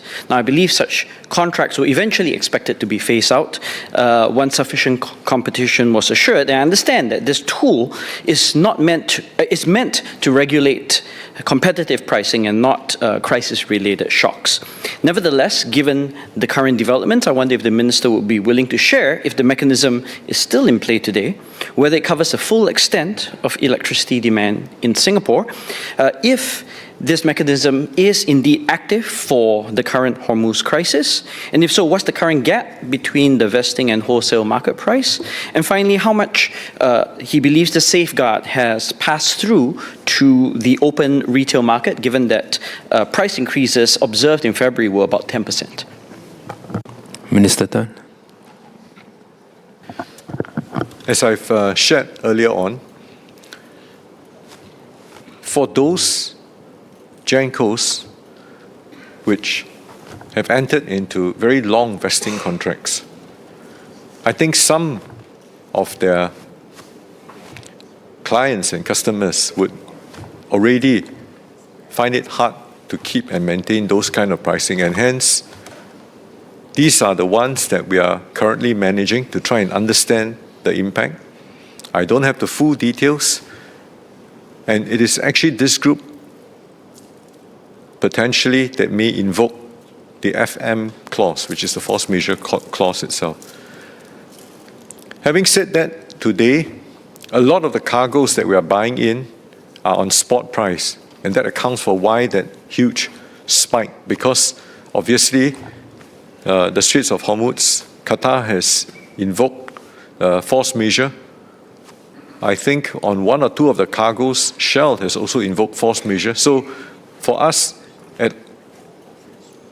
GESCO, we have to make sure that we can get the replacement cargo. And we've succeeded, we've been successful in getting the replacement cargo. It's just that we are not able to get it at earlier pricing. To your question as to how this would impact, we don't have all the necessary details at this point in time. Perhaps at the next parliamentary sitting, I would invite you to file a PQ. We can get into a more robust presentation at that point in time. Thank you. Mr. Sean Low. Thank you, Mr. Speaker. My question pertains to early signals. One, does the government detect any early signals of job losses arising from the new disruption? Two, does the government detect any early signals in terms of wealth inflows into Singapore, given our status as a wealth hub? And three, does the government detect any early signals with regards to Singapore's status as an aviation hub? And if the answer is yes, what's the government's position and what is the government's response? Thank you.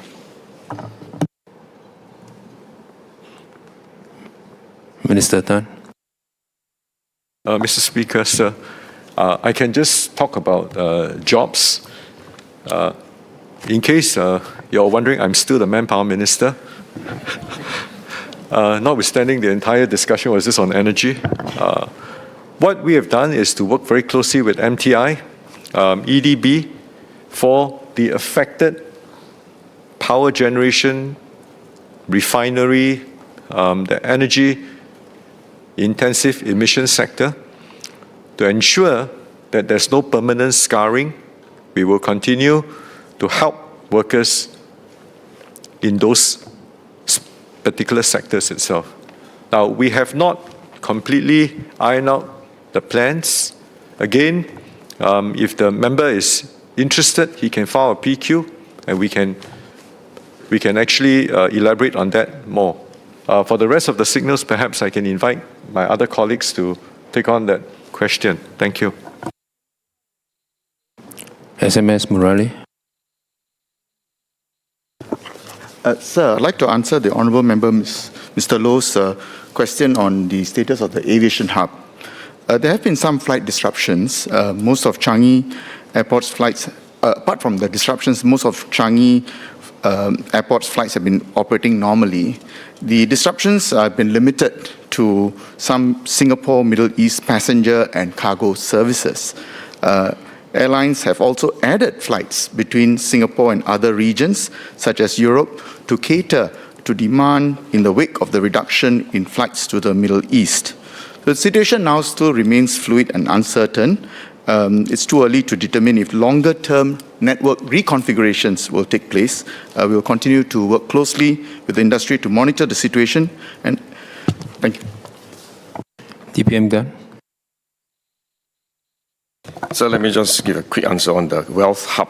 I think Singapore has been a financial center, and we have been a center to receive capital and wealth investment from all over the world. And there has been increased interest and inquiries with regard to wealth coming into Singapore. And we are happy to see that trend. And we are also happy that we are able to provide services to these investors and this capital, that we allow them to have alternative location to be able to continue to safekeep their wealth, and to also use Singapore as a center to allow them to, as a gateway to invest into this region. So I think we'll continue to monitor the situation, and we continue to ensure that we operate efficiently and reliably as a financial center. We are still on the first bucket. I seem to be getting, quite a lot of the questions that are being asked are rather similar. And I can see the answers are also getting rather similar. So can I request, unless you have something really specific which have not been addressed before, please raise your hand. Otherwise, please don't raise your hand. Mr. Chris D'Souza.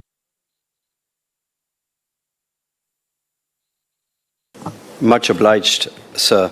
My excuse draw from the fact that the situation displays how, one, Singapore has agency, and two, how Singapore can use this situation as a catalyst On agency, how can Singapore use its sterling status as an oil trading hub and a critical oil refinery center to create agency to trade with Australia, for example, for enhanced LNG, or New Zealand for food supplies?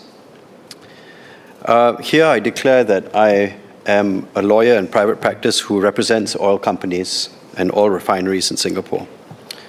On the second point, as for us being able to use the situation as a catalyst, how can the crisis offer itself as a catalyst for Singapore to seriously explore nuclear civil energy, provided it is safe? Thank you. Minister Tan.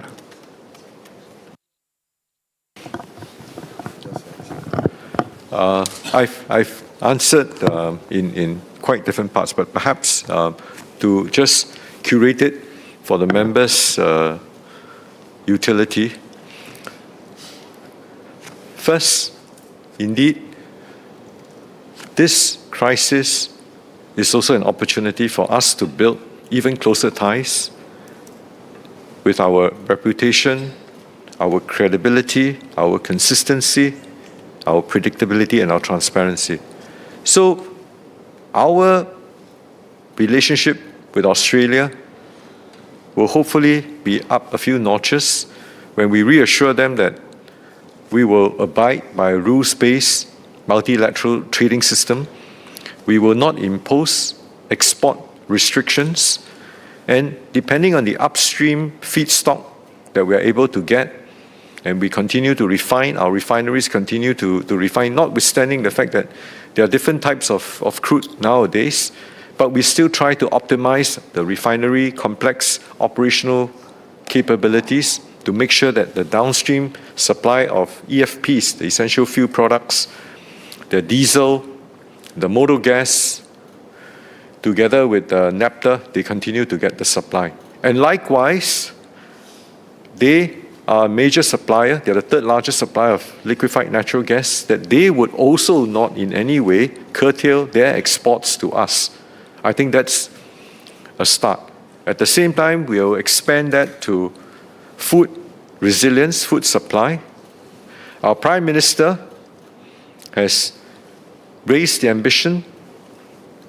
We have substantively concluded the negotiations, I think, on AOTUS, which is the, I don't have the entire acronym, but I think it's, the ES is essential supplies, yeah, but I don't know what's A and agreement, yeah, on, yeah, I think Minister Vivian may know that better. And at the same time, we are trying to see how we can accelerate the same discussions with Australia and other countries. On nuclear, I've also shared that it is not a question of us not wanting to do it. We want to make sure that it's safe. The small modular reactors, the advanced nuclear energies have proven to be very safe. We just want to ensure that there is a site that has been planted, is operational, and that we can use that as a reference site or model. Thank you. Ms. Nadia Samdin. Thank you, Speaker. On food price monitoring, given that we import more than 90% of our food supply, could the government share more whether there are ways for data on the monitoring dashboard that is used by the Ministry of Sustainability and the Environment to be shared more proactively so that households and businesses have more timely visibility of emerging price trends for scenario planning, and whether more forward-looking indicators can be included to help Singaporeans better cope with potential price fluctuations. As a second point, and I thank Minister Tan for some of his sharing in response to questions earlier on contingency scenario planning as well as stockpile for LNG and diesel. I understand the need to not disclose sensitive details around our national food stockpile, However, could the government consider whether there is merit to provide some general indicators of adequacy for certain food items and essentials, such as broad coverage ranges or scenario readiness, so as to give Singaporeans greater assurance in light of the current uncertainties, similar to the 2 to 3 months data which was shared during COVID-19. Where I'm coming from is, while many appreciate these broader updates, there is room to build understanding and make the impact clearer at an individual and household level, so that our people have a better understanding how prepared we are but not immune, and also a sense of agency that they can still do something amidst this uncertainty. Thank you. Ms. Gunn. Mr. Speaker, I'll answer the part about monitoring food prices. Department of Statistics actually publishes monthly indices on import prices of food products, and this allows us to assess imported food cost pressures that may in turn feed through some of our domestic food inflation and food and beverage services inflation. The indices cover non-cooked food price index as well as food and beverage services price index. On whether we can have forward-looking indices, I think we will have to continue to monitor the situation and, as best as we can, provide timely information to businesses as well as to local households. Thank you. SMS Zaki, you want to respond? Mr. Speaker, I think West Gun has covered food prices. Thank you. Mr. Lee Hong Chun. Yeah, Mr. Speaker, I would like to file my SQ in Mandarin. Singapore is highly dependent on import energy. Can the Minister tell us whether we will diversify and expand our fuel stockpile, and whether our current fuel stockpile is adequate? Let me just summarize and translate in a broad gist. The member is asking whether we can increase our stockpile, whether we have plans to increase the reserves. As Coordinating Minister for National Security stated, the HCMC, together with the HCEG, we are currently not resting on our laurels. We are studying how to increase the current stockpile provisions. I want to reassure everyone that if I had the benefit of space, I would stockpile significantly higher amounts. Our very real constraint is the space we have here. Now, if we stockpile in a foreign country, then I don't think that that's really stockpiling for our own needs if the situation gets very, very severe. So I hope that we can understand that these are real constraints that we have here in our country. And hence, my original exhortation is energy is existential for us, energy is precious. Let's try to conserve them. For the scenario planning, as I've shared with Professor Koh earlier on, we have different contingency, different scenario planning for single country choke points to multi-country choke points. I'm not at liberty to share that because this is our national security, and I beg for your understanding and your indulgence. Thank you. Mr. Dennis Tan. Thank you, Speaker. I'd like to ask the Ministry of Transport appointment holder to answer my question 60. Essentially, my question 60 relates to what's the impact on Singapore's, of the media's conflict on Singapore's air and sea freight and our transport hubs. We've been a key maritime and air hub, and I'm grateful that Minister of State really has answered, has given some answers on the air hub.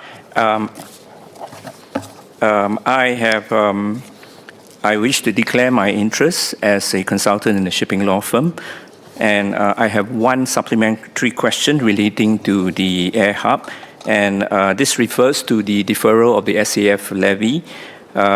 While the pragmatic pause responds to current geopolitical volatility, how is the ministry working with SAFCO to secure long-term fixed price SAF supply contracts that might insulate our aviation hubs decarbonization timeline from fossil fuel price spikes and regional instabilities? Thank you. SMS Murali.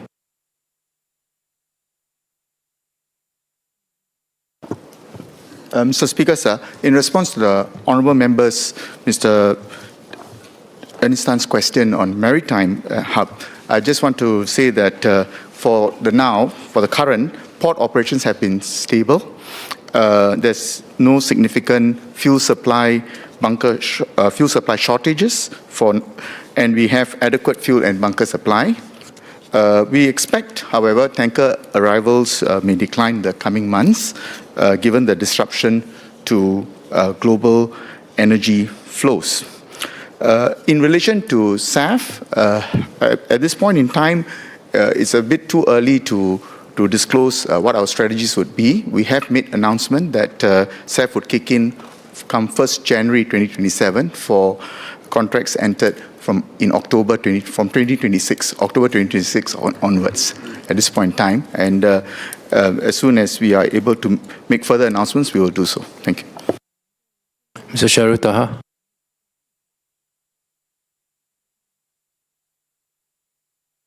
Thank you, Mr. Speaker. I'd like to thank Minister Tan for sharing the dual fuel nature of our power plants. How quick is this? My SQ is, how quick is this switching? Can it manage the volatility, especially this unprecedented volatility? And do we need to re-optimize our power plants to manage our energy generation resilience? First SQ. My second SQ is on our refining capability and feedstock flexibility. How adaptable are our refineries to alternative crude grades? And in a prolonged disruption scenario, do we foresee any erosion of Singapore's competitiveness relative to other refining hubs? And similar to what Member Mr. Chris D'Souza mentioned, is this an opportunity to strengthen our refining competitiveness beyond the relationships with other countries, but also in our capability to take other feedstock to diversify the source? Thank you. Minister Tan. Our GenCos comprises a combination of different CCGTs. Some are existing CCGTs that would require time for that conversion. Others, for instance, are using the new J-class, H-class type of CCGT, which can also be 30%, at least 30% hydrogen ready. So because of that spectrum of the number of GenCos and the CCGTs that we have here, it's not a one-size-fits-all. So if you recall, remember you were part of the same group of parliamentaries who passed the bill. What we have done is effectively strengthen our entire framework since 5 years ago, where EMA would require the different GenCos to show and to indicate to us ahead of time their gas, their supplies, their access to gas supplies, their vesting contracts, and so on.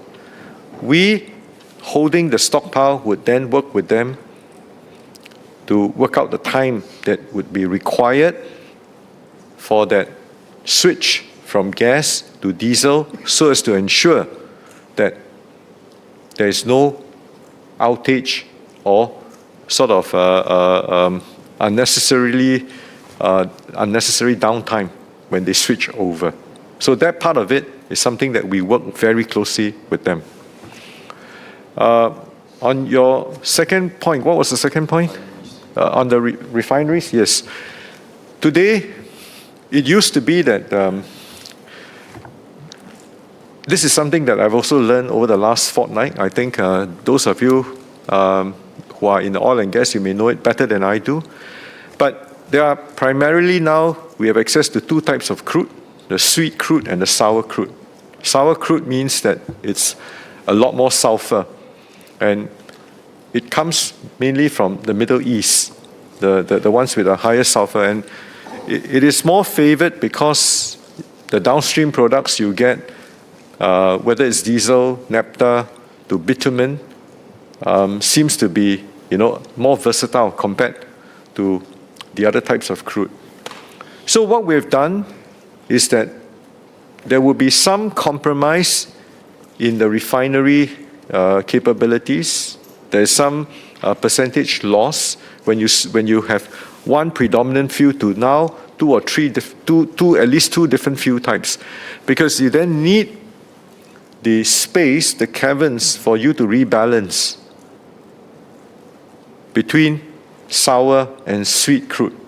So there is some compromise, but not to the extent that it would impact our competitiveness as a refinery complex and as a refinery hub, at least within the region itself. For your third point, which is on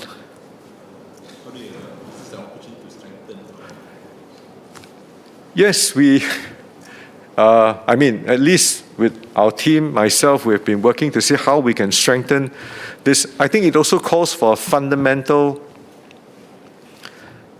pivot in terms of the thinking, because we do also at the same time want to decarbonize and work towards a zero emission target by 2050.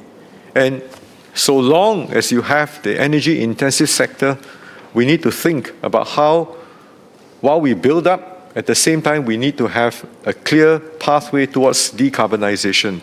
So having said that, actually our refineries are probably one of the most efficient in terms of carbon emissions. But as you step up the refinery, you have to keep up with that level of carbon emissions. It is a balance and a trade-off that we will have to consider over the medium to longer term. I'm going to move on to the next group of clarifications. This should cover the impact on local businesses and households, and also the support measures for them. Ms. Ng Chee Meng.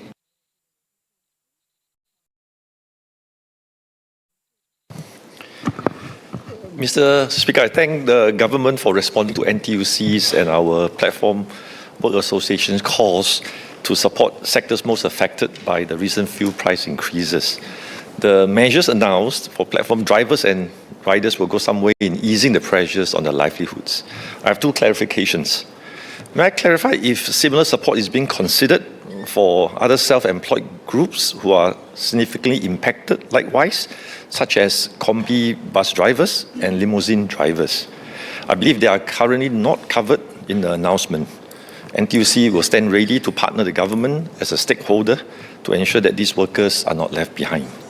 Second, may I ask if the government will encourage service buyers to take a fair and practical approach in reviewing existing contracts where sustained fuel cost increases materially affect the viability of our workers' livelihoods? Thank you. Acting Minister Siow.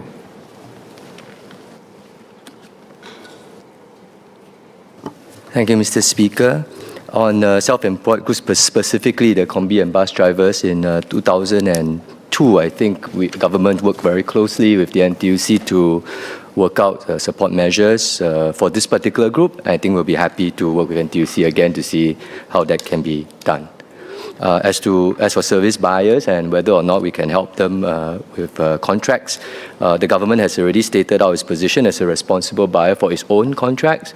We hope that we can also encourage private sector buyers, service buyers, as well as service providers to also come to reasonable accommodations for these purposes. Thank you.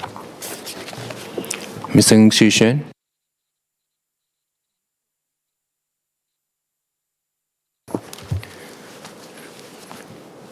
Thank you, Speaker. I thank Acting Minister Jeffrey on sharing the support given to local businesses, especially on the extension of the energy efficiency grant, which I've been asking for in my PQ. Now, I have two more clarifications on this point, on who is excluded, who may be excluded, and what may be excluded. On my first point, for SMEs, some of these energy efficiency machines or equipment may be considered large ticketed items for them. So has the government considered schemes that can help to co-pay upon purchase orders or even to pay direct to vendors upon installation of such equipment? My second point is, as Acting Minister Jeffrey Siow mentioned, that it's for base tier equipment. These are largely pre-approved equipment and machines. My point is, for some SMEs buying, they may have different sources from the pre-approved vendors and equipment. Can the submissions of new models or new equipment be concurrently considered with the application of the energy efficiency grant, especially in this time when we want to scale up adoption of energy efficiency equipment? Thank you. SMS, Jeffrey Siow. Mr. Speaker, I thank the member for his question. In terms of large ticket items and whether government can co-pay through better financing, that's something we can consider. But I think overall the approach we have for the EEG is that we want to first extend the coverage. Second, we want to get the support out as soon as possible. So without having to change the scheme parameters significantly, I think what we want to do is just extend the current parameters. But we'll certainly consider at the later stage whether there are other things that we can do to enhance this in terms of financing. Similarly, for pre-approved, the reason why it is pre-approved is because we want to make sure that we get the support to the companies as soon as possible, which is why we have worked very closely with trade associations and business associations to understand which are the types of equipment that businesses use most frequently and are most energy saving. And we're happy to take in inputs together with the applications. I think today's application process is fairly automatic, but I will check with the economic agency to see whether there's room for us to give room for people to give suggestions on what type of equipment. Thank you. Ms. Haslina Abdul Halim.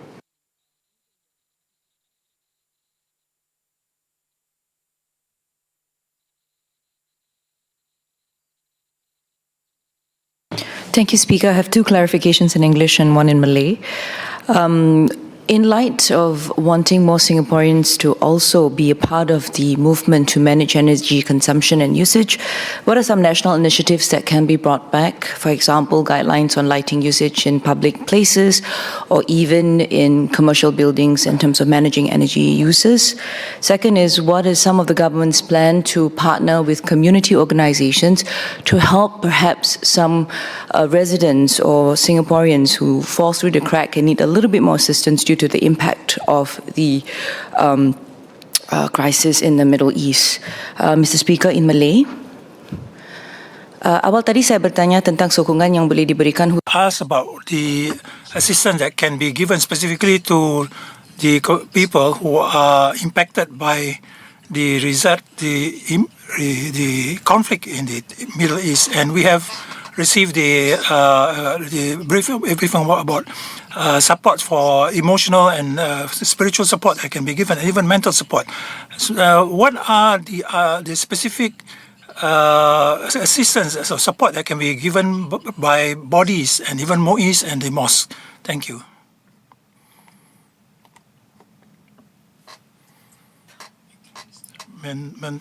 Menteri.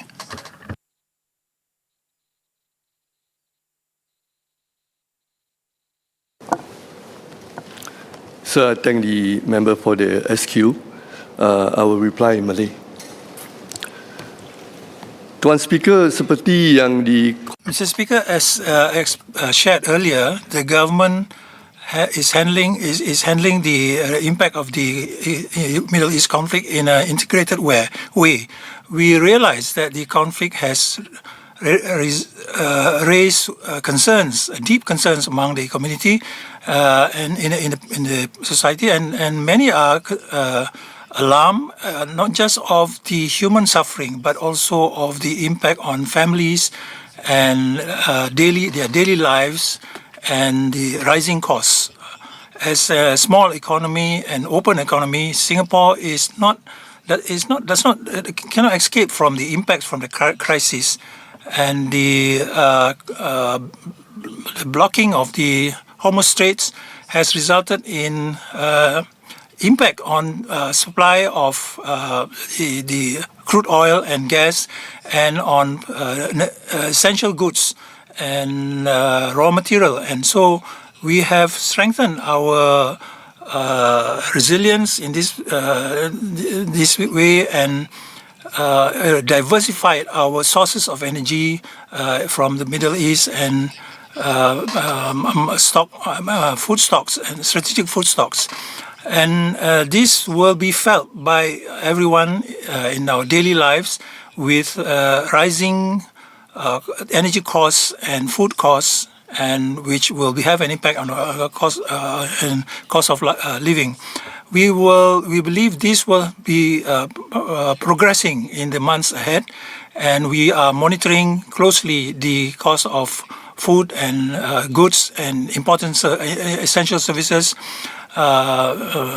Acting Minister Jeffrey Siow has given details on the supports that are being given.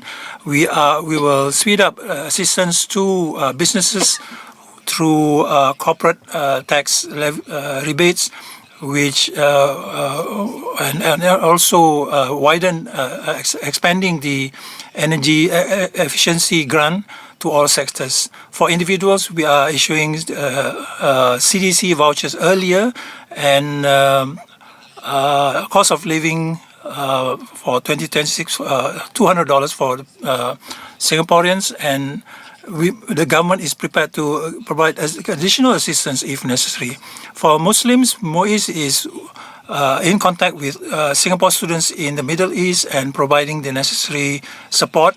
MOIS is also working together with our partners such as the Singapore Muslim Travel Agents Association, AMTAS, as regards the pilgrimage services. And we are taking steps necessary. And what is most important is the safety and the security and well-being of the Singaporeans is our main priority. As said by DPM Gunn earlier, we all can play our part. We should do what is necessary to conserve energy, to avoid wastage, and be more careful about the use of resources. These steps by every household can make a difference, especially in these uncertain times. Sir, as like in previous crises, I encourage our people to be united and to provide mutual support for each other and to stand together. And let us strengthen our unity and remain courageous in these challenging times. We must ensure that global tensions does not result in divisions in our society. This is our opportunity to be closer to one another and to show good common values and to be the better versions of ourselves and for the benefit of everyone in Singapore. Thank you, sir.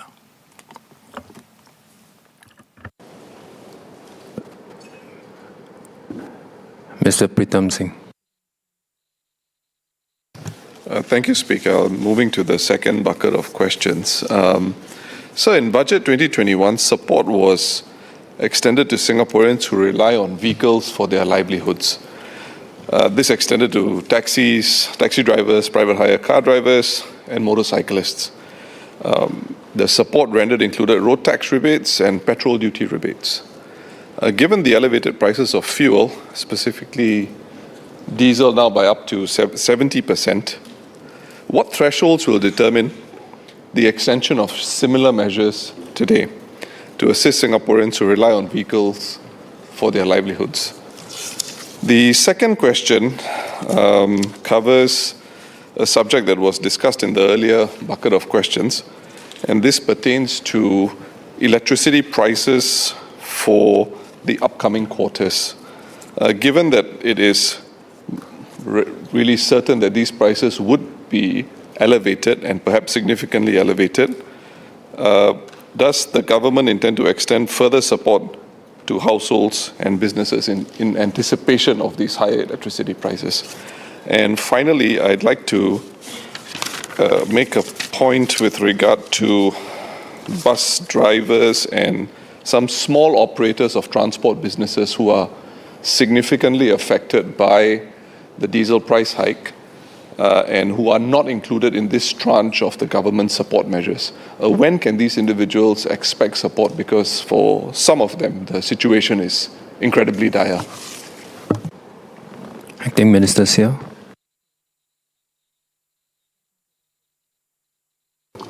Thank you, Mr. Speaker. We very much understand the concerns of drivers and SMEs who are reliant on diesel fuel and may not have ready alternatives. The suggestion on whether or not to give a road tax rebate or reduction, it's too blunt a measure. We have, as I said in my speech earlier, aside from being a revenue measure, actually road tax works in tandem with our other vehicle policies to achieve other longer-term outcomes. For instance, pricing in externalities related to public health and pollution, influencing vehicle buyers to choose more fuel-efficient vehicles. And these objectives remain relevant, and we don't want to go in the opposite direction. Conversely, so therefore, a reduction of road tax is too blunt a tool, and so what we want to do is, in fact, be more focused and targeted in who we support. And our approach, therefore, is to provide directed support to SMEs, companies, drivers, people who are more directly affected by the fuel prices. And the overall package, I think, provides that support, whether it is through the corporate income tax rebate, as I mentioned earlier, as well as other targeted support like the $200 that we are giving to the taxi drivers, the platform workers, which includes the private hire car drivers. We will continue to assess the situation closely, and if there's a need for us to provide further support, we can consider that at a later juncture. On the U-Save rebates, we had initially sized them, as I mentioned, at 1.5 times the regular rate of what we normally give. It is to indeed cover the immediate tranche of both April to June and also subsequently from July to September. And the tranches will be dispersed in April and July respectively. At the moment, we do not know exactly how much the fuel tariff is going to increase. We know it's going to increase. If there's a need for us to do more later, we can look at doing that as well. We spoke about the bus drivers earlier, in relation to an earlier question by, I think it was Mr. Ng Chee Meng, where there are bus drivers that indeed are not part of the existing package. We will work through the unions as soon as possible to provide support for this group. Thank you. Mr. Ang Wei Nung.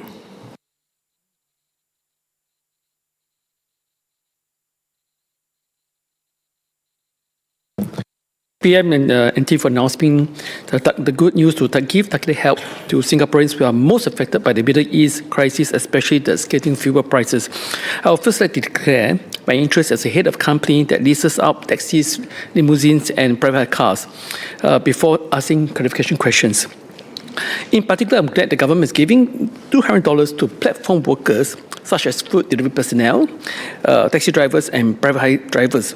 But we note that this $200 is given to all platform workers regardless of their driving hours.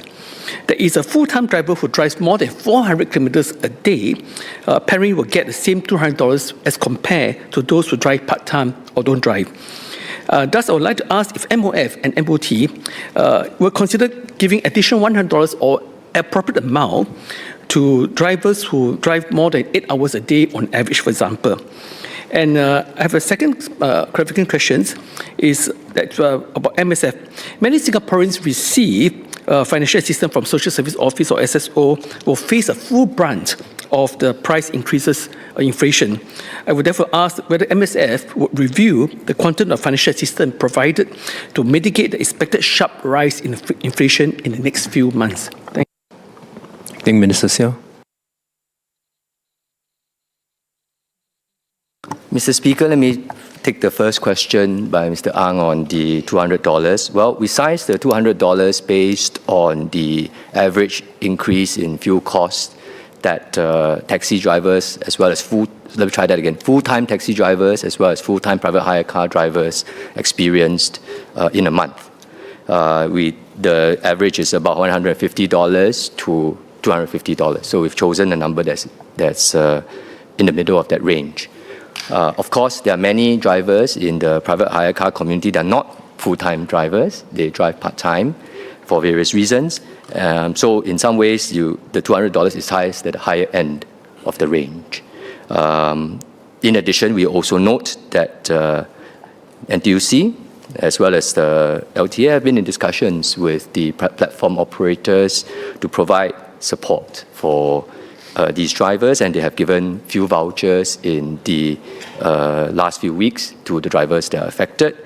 And we have also allowed for the fares of these services to also rise to accommodate some of these cost pressures. So overall, there is a holistic cost sharing. I think that's reasonable for now. We will continue to observe the situation. If there's a need for us to do more for this group, particularly the vulnerable ones, we will do so. Thank you. MISCO.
Four supplementary questions. The first, many SMEs, particularly those with fixed price or longer term contracts, lack the bargaining power to reprice quickly, even as energy, freight and material costs rise.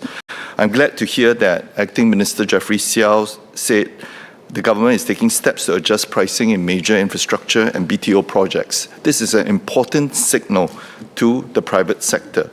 Building on this approach, and as a businessman, with the importance of preserving contract sanctity, if the conflict continues to indefinitely and oil prices remain elevated, whether the government can work with and support trade associations and chambers by providing guidance, reference frameworks or industry signals that facilitate fair and timely commercial renegotiation in exceptional circumstances. The second, many businesses should make use of this time to accelerate their shift to energy-efficient equipment. I'm glad to hear that the EEG grant is actually expanded to all sectors, and this is the right direction.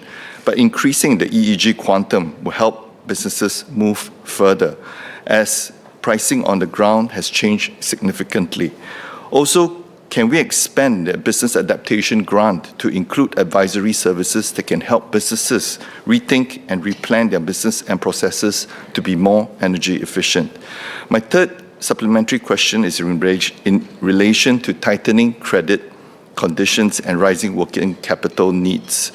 Will the government consider recalibrating existing financing schemes, such as the Enterprise Financing Scheme, and where relevant, the Long-Term Investment Fund and the Private Credit Growth Fund, to better support SMEs facing such short-term liquidity pressures, particularly those managing volatility-driven costs or even firms that want to take this chance to basically do more mergers and acquisitions.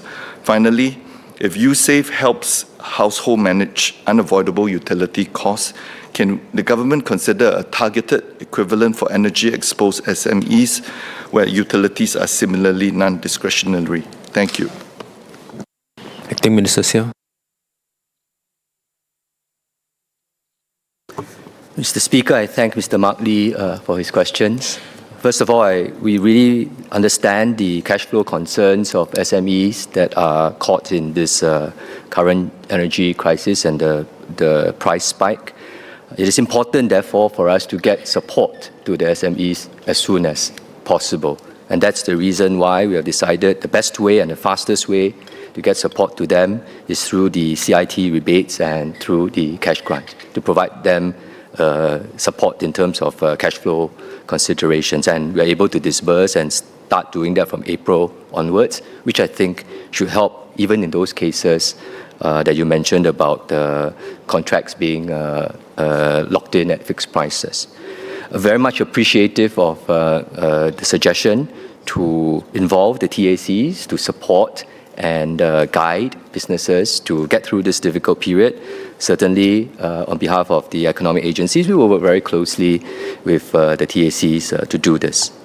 On the energy efficiency grant, as I mentioned earlier in response to another PQ, what we do want to do is to really get out the support soon. And so we did not want to make significant changes to the parameters, but this is something, increasing the quantum of the support is something we can consider at a later juncture. And similarly, we will look at also the business adaptation grant, which Mr. Lee suggested. On financing support, there are not a lot of signs today that the financing ecosystem has severely tightened up, but we will watch this very closely, and if that is the case, indeed we will then leverage on the existing schemes that we have to provide support to our companies. Finally, on the suggestions to have a USAVE scheme for companies, I think what we want to do is to, again, provide support to our companies broadly and quickly. We don't want to subsidize them necessarily too much on energy because that will blunt the price signals and slow down the process of encouraging these companies to continue to be energy self-sufficient. At a stage where I think it is very important for us to reinforce this message. We need to help companies, in fact, move through this transition phase quickly, continue to be energy self-sufficient, in fact, to be more energy self-sufficient if they can. Energy efficient, sorry, not self-sufficient, let me try that again. Energy efficient if they can. And through some of our schemes to encourage them to do so through buying more equipment and things like that, like, for example, through the energy efficiency grant. Thank you. Ms. Elisa Chen.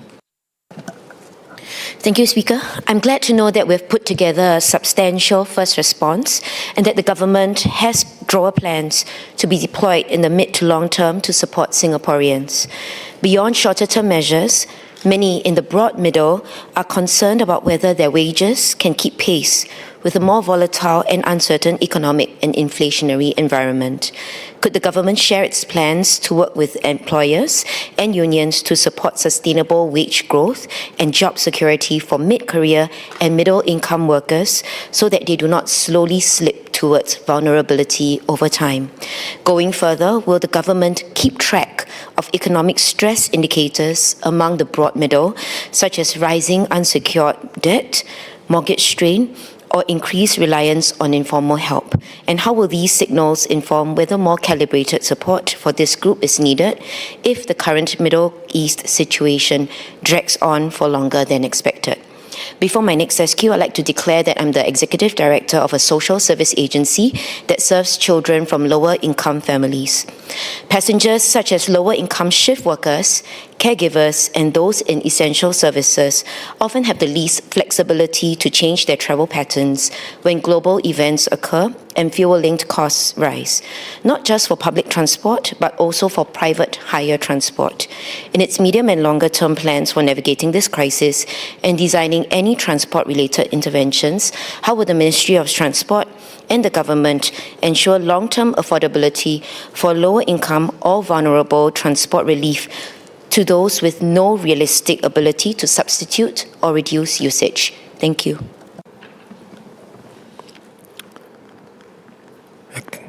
Acting Minister Siow.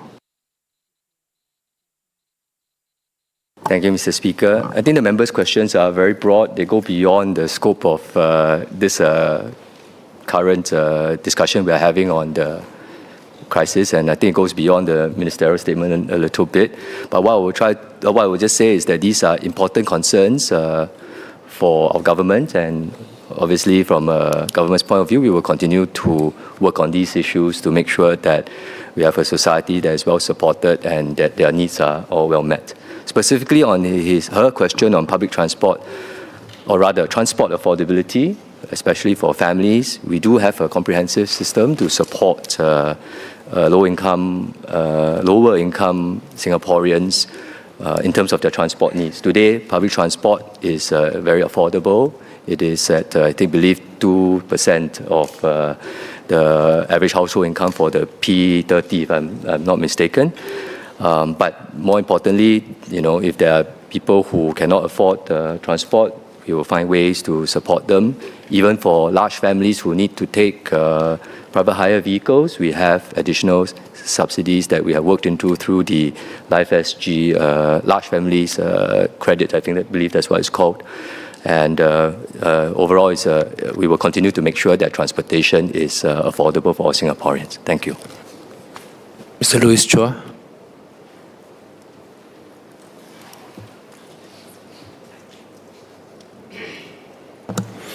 Thank you, Speaker. So two sets of clarifications. The first is, if you look at the fuel prices, of course, petrol prices have gone up by 20% and diesel 70%. And for the diesel vehicles, most are actually commercial vehicles. So in this regard, if you look at the impact to sole proprietorships or micro and small SMEs, I think the impact could be quite hard. And in the spirit of not using blunt tools, I was wondering if there are specific measures to small businesses that actually have diesel vehicles to actually mitigate the impact of higher fuel costs. I do note the point about the enhanced CIT rebate, and if you look at the cash grant component, it has been increased to about 2,000, basically an increase of $500. But if some estimates have it that just the monthly fuel cost increase for one diesel van alone is really $172 a month. The second is that I think Minister Tan last month have encouraged all of us to conserve energy. I think DPM and PM have also said the same. But if I look at the electricity demand in Singapore, households represent just about 6% of electricity demand based on the latest numbers. So in this regard, in terms of looking at the industrial and commercial users, which is the overwhelming use of energy demand, what specific measures are there to kind of have targeted measures to encourage these companies to step up on their minimum energy efficiency standards or energy conservation kind of measures? Thank you. Acting Minister Siow. Mr. Speaker, I've spoken earlier about removing or doing something about the diesel tax and helping with diesel expenses. I'll just add a little bit more to the answer. I think that even if we do cut diesel tax duties, it might not necessarily pass through fully to the end consumer. And so therefore, it is not really the best way to try to convey help directly to the people who need it the most. More importantly, as I said earlier, we don't want to blunt the price signals and reduce the incentive for a longer-term objective, which is to encourage actually businesses to switch to more energy-efficient modes of transport, as well as to be more efficient in how they use their vehicles. Thank you. Mr. Patrick Tay. Mr. Speaker, I have two questions for the Minister for Health. Firstly, it's with the rise in energy and related costs, especially it will impact our public healthcare clusters. How would MOH be mitigating this so that some of these costs are not passed on to consumers, therefore inflating and exacerbating healthcare prices and costs? The second question is whether, in light of the current situation, is there any impact on whether it's a stockpile or supply of critical medicines or maybe certain specialty areas? Minister Ong? Yeah, we're back to the first bucket. The impact of the disruption, there's an immediate impact, which is the kind of supply we procure that comes through the Straits of Hormuz. One ingredient is helium, and I explained earlier, impact is not big because we don't take our helium from there. Second is some medical supplies, but our medical supplies that come through the Straits of Hormuz is very low, well below 1% of our medical supplies. And medical supplies in turn about 12% of our total healthcare costs. So the impact is not significant, and there's no tap on our stockpiles. But I think what we need to watch out for is the secondary domino effect. Because you think about it, if petrochemical products are disrupted, then the ingredients to make gloves, syringes will be affected. Korea is affected because they make their own syringes. We import from suppliers, so for now we're not affected. If chemicals used to make drug substances are impacted, then drug suppliers will be impacted. So the global supply chain is actually not a chain, but it's a very intricate web. And we need to monitor those downstream domino effect. As of now, I think our response is, because immediate impact is not significant, the current response should be to maintain our stockpile, especially the essential supplies, watch our usage, minimize wastage, work with our trusted suppliers, and we got very good relationships with them, and then judge the moment to activate other contingency plans if and when they are needed. Ms. Denise Poh?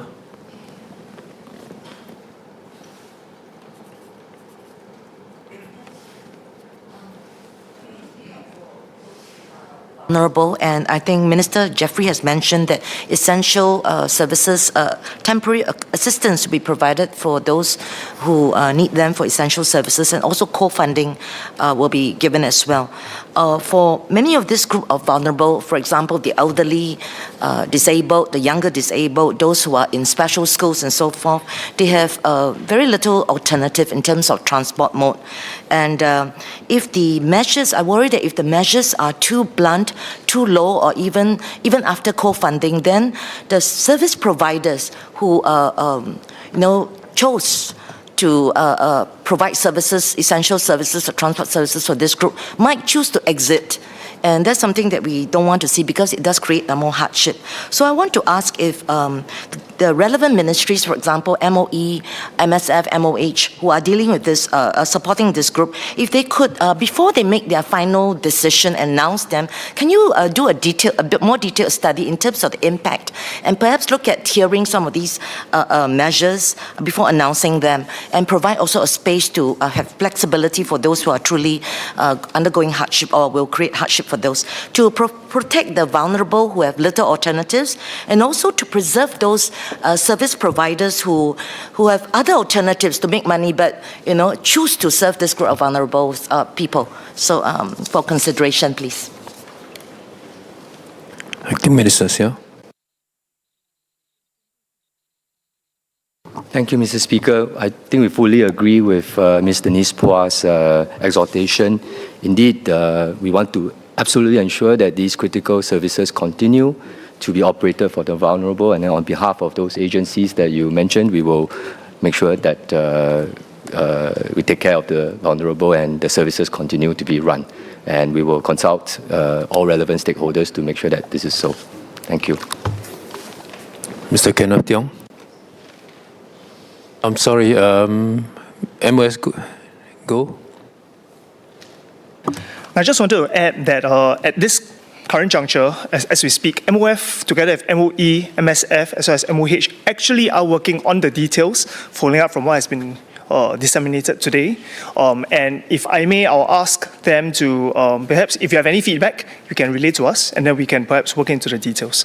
Perhaps I just want to share that in addition to, especially for some of our persons with disabilities, in addition to what's been announced today, actually, earlier at the Committee of Supply last year, we've actually announced enhanced enabling transport subsidy provisions. And these provisions actually will commence from July this year. So I think the timeliness of it should allow us to provide increased subsidy rates as well as expanded coverage for families. My understanding is that for PCHI up to 4,800 from July onwards, they will be covered.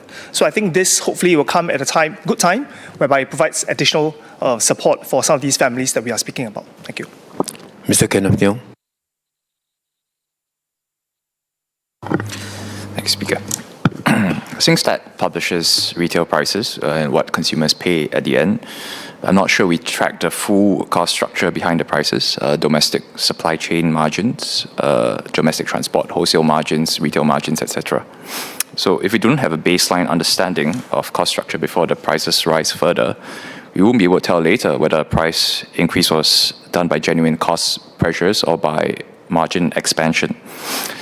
So will the government establish baseline cost structure data now for key categories such as food, transport and energy companies, especially the retail-facing ones?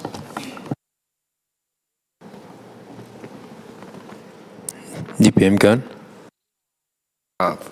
Thank you, Chairman. I just want to explain that we operate in our economy in a very competitive manner. We just want to make sure that in our retail market and wholesale market, we have sufficient competition to allow businesses to operate in a competitive way. This way is the best way to ensure that our prices are reasonable, and those who are taking advantage of the market to try to raise the prices, there will be competitors. They will compete with him to offer alternatives, and this is the best way to ensure that our prices are always reasonable and competitive. And our competitive commission, competition and consumer commission will continue to monitor and to carry out surveillance in the market to ensure that the market in different areas, whether it's retail, wholesale, whether it's food or energy or any other commodity, we will make sure that there is sufficient competition, and if there is a lack of competition, then the Commission will intervene where necessary. Mr. Victor Lai. Thank you, Speaker. I'm sure many Singaporean vulnerable households and businesses are grateful for the short-term measures that we have announced and brought forward. But as we know, it will never be enough, and there will always be opportunities to do more. At the recent residents' dialogue, I came across some opinions that the crisis is not that severe, having seen other countries where they have had fuel shortages and even electricity supply cuts. This is something that we need to be mindful of, and I'm very heartened that among the residents, the younger generation made some very interesting suggestions that perhaps the government can go beyond a crisis and then a money solution, to go beyond money to rally our people. This is a crisis forced not just on Singapore but across the whole world, and perhaps the government can consider some measures to bring our people together nationally so that they feel they can also do their part to contribute. For example, to conserve electricity in a more objective way. So can the government consider a campaign to bring our Singaporeans together to contribute to this solution over and above just money being given out? Thank you. DPM Gun. Thank you. I want to thank Mr. Victor Lai for his suggestion. Indeed, communication and engagement is an important part of the work of the committee, and we do want to reach out to also take this opportunity to re-emphasize the importance of conservation and to also share with Singaporeans the situation regularly so that they are updated on the situation that we are facing. This is indeed a crisis, and it is indeed a crisis that's serious enough for us to set up the Homefront Crisis Ministerial Committee to oversee this whole of government effort to manage the crisis. And today we have a ministerial statement also signifies the importance of this crisis situation. And this is something that we hope to be able to reach out to our people. And your suggestion about campaigns and exercises is something that we will consider where practical and where it's meaningful. We'll be happy to work with community organizations, we work with schools, we will work with trade association to see how we can continue to emphasize this message of a crisis situation, and that we need to do our part to continue to conserve all our resources, energy, food, water, and all the important resources. Ms. Lee Hui-ying.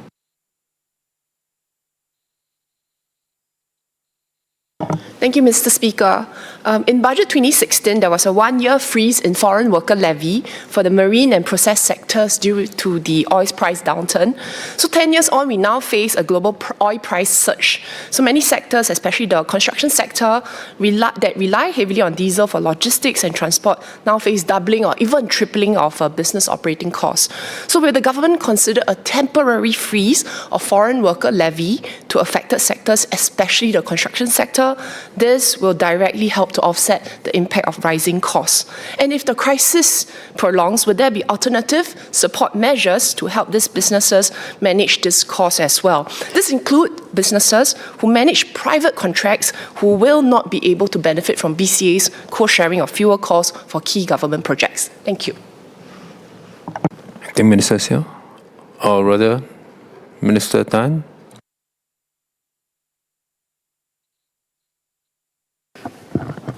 I think that at this particular point in time, we are monitoring the situation very closely. Our first priority would be to support all of our fresh graduates who are graduating. We are also concerned about the potential of AI disruptions on fresh graduates looking and landing jobs.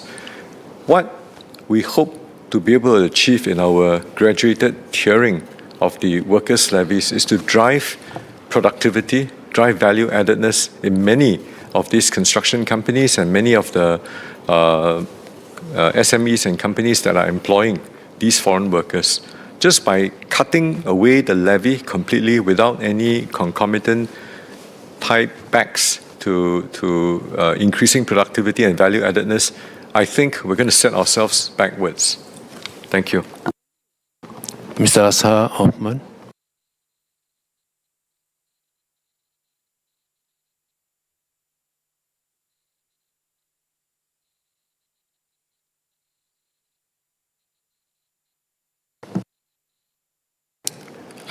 Thank you, Speaker.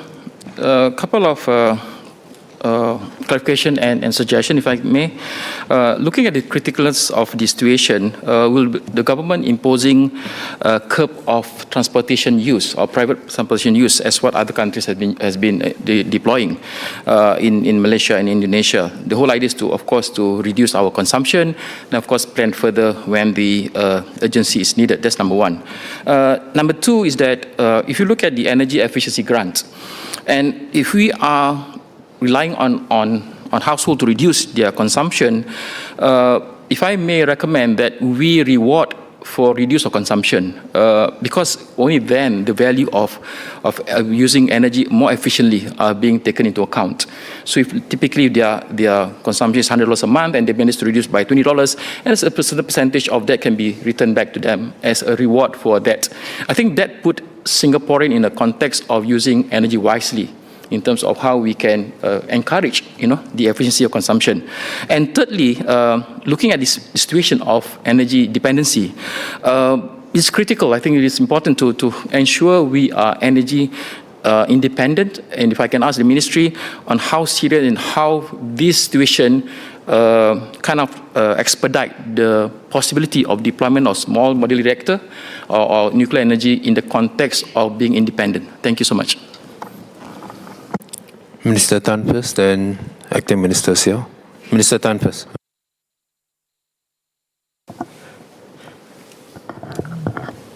On the acceleration, the last point from the member about the deployment of a small modular reactor, I believe I've answered it quite extensively. Perhaps just to reiterate, we're doing everything we can. We have done, we have actually shared with everyone here about the 4 switches in terms of the diversification of our energy source to achieve some measure of energy independence. First, of course, natural gas. Second, solarization. We have exceeded our targets 5 years ahead of time. We hit the 2 gigawatt peak last year, ahead of the 2030 target that we set for ourselves. So now we are going to raise that ambition to 3 gigawatt peak by 2030, 50% more.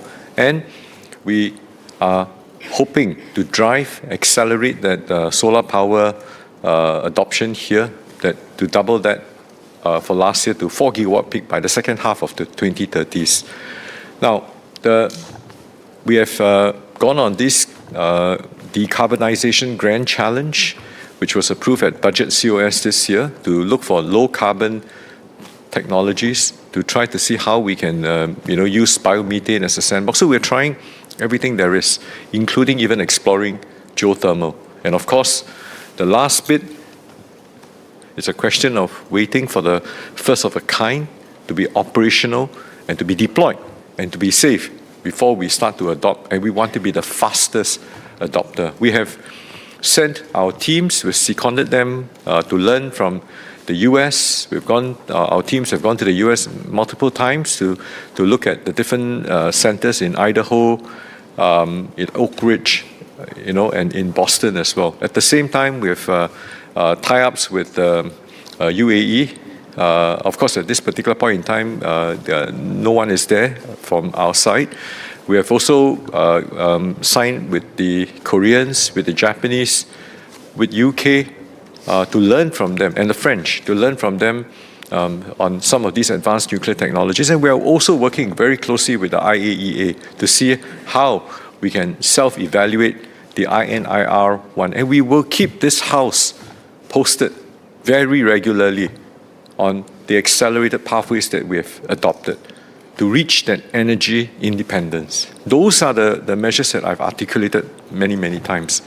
Now, to your point about whether we should consider rationing, right? Rationing power use, for instance. We are contemplating, very early days, we don't want to cause panic because we're actually stable. We also don't want to cause panic to investors, to the world economy, to our downstream partner countries whom we export refined products to.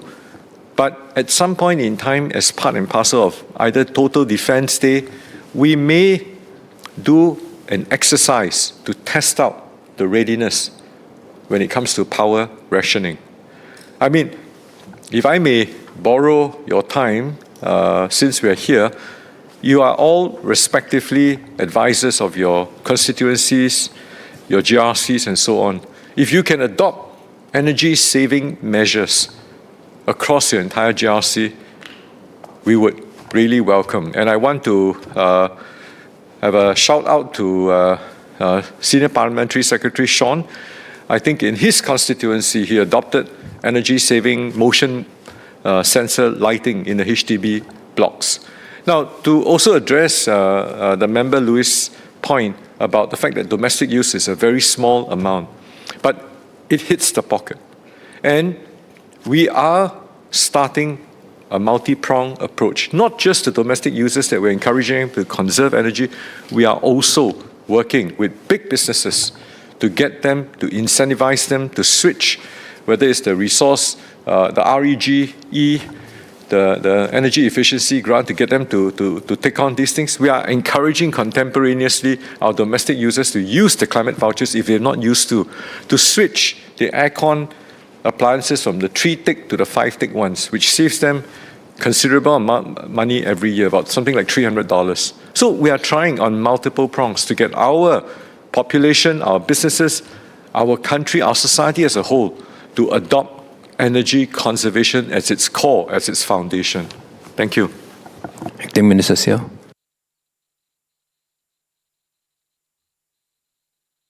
Mr. Speaker, just to reply very quickly to the member's suggestion on curbing private transport use, and in fact that's the very reason why we do not want to reduce diesel or fuel taxes and duties. But our context is quite different from other countries. We are, as Dr. Tan explained, we are not facing a shortage of fuel. What we are facing are high fuel prices, and that in itself should be an incentive for people to drive less and maybe, hopefully, to use public transport more. I would just want to add very quickly that the situation that we have is a position of strength. It's not by accident. We are here, fortunate that we are discussing how to cope with higher fuel prices rather than discussing whether we are running out of fuel. As DPM and Minister Shan explained, we built our position as an energy trading hub over decades. That was a long-term move. We maintained strategic fuel reserves precisely because we anticipated supply disruptions, and we don't control prices. We allow the price mechanism to function so that energy is priced properly in Singapore and used efficiently. And all this is deliberate. It allows us to be in a strong position to act, not just react, so that we are able to cope with these crises. And it's all because we have a good government that's prepared, anticipates problems, and plans ahead for the future. Thank you. Acting Minister Siow, I recalled earlier there was a question by Mr. Saktiandi Supat. We agreed to defer it to this. You might want to respond to his earlier question. Yes, Mr. Speaker, let me do that. Mr. Saktiandi asked about two things. One is whether or not the inflationary impact can be mitigated with our use of our exchange rate policy, our monetary policies. And to that end, indeed, MAS will look at this as part of its regular review of monetary policies. And I think we will see what they will intend to do in the coming months. As to whether we want to, I think his other question was about off-budget measures and whether or not we have plans to do that. As I explained in my speech, we do have drawer plans. If the situation changes and if needed, we will indeed activate them and bring them together as off-budget measures if needed. Thank you. Ms. Nadia Samdin. Thank you, Speaker. On assurances to households, I'd like to appeal for my second question earlier on national food stockpile to please be answered. Thank you. SMS Zaki. I thank the member for a question. This was an earlier bucket. And on national food stockpile, I think this is important because I just want to assure Singaporeans that we do have sufficient stockpiles. We are constantly calibrating and assessing the current situation. And certainly at this point in time, there is no need to activate the stockpiles. I'm not at liberty to give too much details on what it is because this is as part of national security. I think we want to keep that on our own books. But having said that, I think we're in a better position today, having had learned from COVID, from the last energy crisis, to be able to diversify our sources. Today we have about 180 countries and regions that we have among our agreements today where we import food sources. So that enables us to divert food imports when necessary. Earlier I also shared that the amount of food imports through the Strait of Hormuz was just less than 0.5%. So hence, today while we're not impacted, while we're not likely to see food disruptions in the short term, but we cannot fully insulate ourselves either from increases in food prices as a result of increases such as fertilizers and other food inputs. So I think this is where a lot of the measures are covered by MOF earlier. I think provides assurance in the short term that government is looking into this. We are monitoring the situation. And I can assure members too that perhaps, like Mr. Victor Lai has suggested earlier, make this a learning moment. If I can also pitch for our local farmers and local production, this is also a time for us to build our local capabilities, our local farming resilience. Because for us to also look into buying local produce, that helps our farms to increase capacity at this point, helps them build resilience over time. And should there be disruption or should there be a need for us to divert supplies or look to ramp up local production, I think they're in a better position if we do what we can today to support them too. So this is, I think, one learning moment that we can do, and I hope that the community can come forth and support our local farmers this round. Thank you. Ms. Joan Pereira. Speaker, one clarification. Will there be any plans to provide targeted support like rental or utility rebates for our hawkers and our stall holders as they strive to continue providing affordable meals for Singaporeans? Thanks. who's going to respond to this? SMS Zaki. I think on the hawker front, we keep our rentals, as low as possible to sustain our hawkers. But I think for food prices, I think we continue to monitor. I think my colleague, Siow has mentioned about how we're monitoring food supply, food prices. And I think that will continue to do so. I think the current measures, I think, are what we look at in terms of CDC vouchers and special payments. I think that's where, we look to support households in the meantime, and we'll keep everyone posted should there be changes. But rest assured, we're monitoring, we're engaging our hawkers. We will try to keep prices as competitive and low as possible, but I can't guarantee that there will not be food price increase as a result of, as I shared earlier, food prices, and we are importing most of our food supply in, so we're not insulated against food hikes or prices as a result of the global situation right now. Thank you. Ms. Pereira. I was wondering whether there could be some support like rental or utility rebates for them. Mr. Speaker, as I shared, we are monitoring the situation. At this point, there is no, government's monitoring at this point. There's no need at this point juncture because we've not seen the price hikes hit the hawkers in the same way as, as yet. So there will be downstream impact. I think that's quite sure. I think we've already had enough explanation, elaborations from the MTI colleagues on energy prices hikes at this point. I think we are still in stable mode. So if the need arises, rest assured that the ministry will provide the necessary assistance as required. Thank you so much. Mr. David Ho.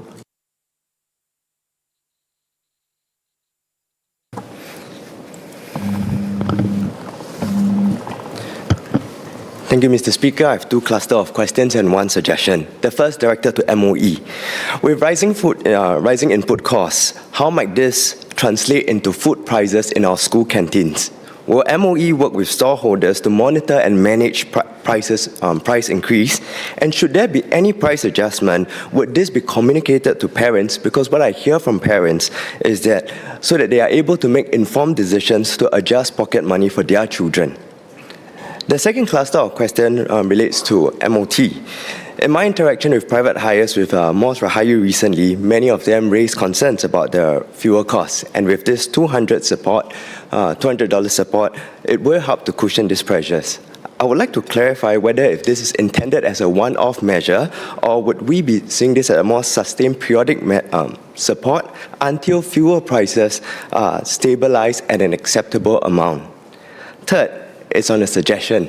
One thing I've learned in my role and caring for Clementi residents is that in times of need and time of fear and crisis, scammers will leverage on this to tell our residents to do things that will put them in a vulnerable position. So my suggestion is, could we also in this period of time also increase our advisory on scams, and also for all of us as we interact with our residents to let them know to be mindful for any advisories that come to them, that they should always double check and also dial 1799 for any clarification. For MOE, who's going to respond? MOS Law. I thank the member for the question. On the question for MOE on canteen storeholders, we are monitoring the utilities costs for them, and if need be, we will take a look at how we can come in to support some of them. I think we are also mindful that currently there are fee guidelines for the prices of the food in our school canteens, and therefore any increases in the utilities or ingredients costs would have to be borne by many of our students and their families as well. But as Acting Minister Jeff has mentioned, we will do our part to provide financial assistance to the students who need them most. Thank you. Acting Minister Siow.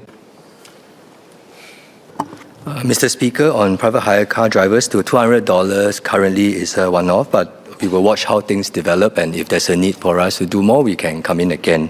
But more importantly, if fuel prices continue to remain elevated at this price for a long period of time, actually the market ought to accommodate it in the form of higher fares, which will then, consumers have to adjust their behaviors, including consumption. I think that's the best way to do it, rather than try to blunt the price signals by giving them a long-term fuel subsidy. Thank you. SMS soon.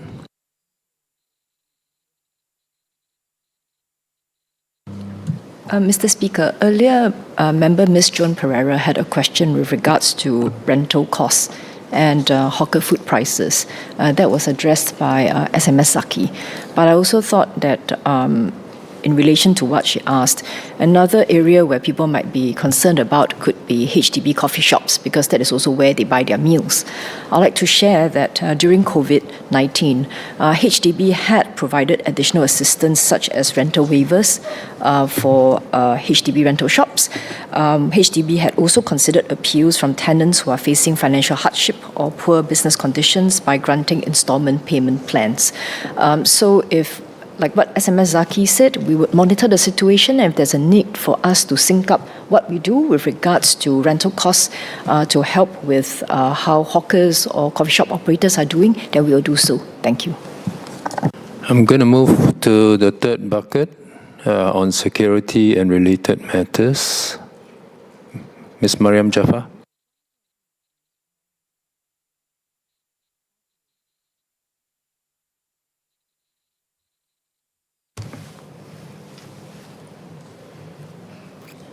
Thank you, Speaker. I wanted to follow up on the thrust of my PQs 15 and 62.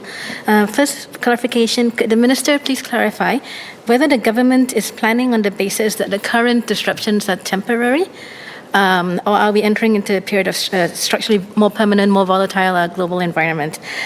Secondly, in adapting to these shifts, what are the key trade-offs that the government is managing? For example, between resilience and cost competitiveness, someone has to pay for resilience, or between targeted support and more broad-based coverage. Could the Minister provide specific indications on the thresholds that the government is monitoring, not in the context of price caps as Ms. Gan addressed earlier, but energy prices, duration of disruptions, cost increases in certain sectors? What would trigger a shift in the policy response? And lastly, beyond the tactical immediate stabilization measures, what are the longer-term structural changes that the government is considering?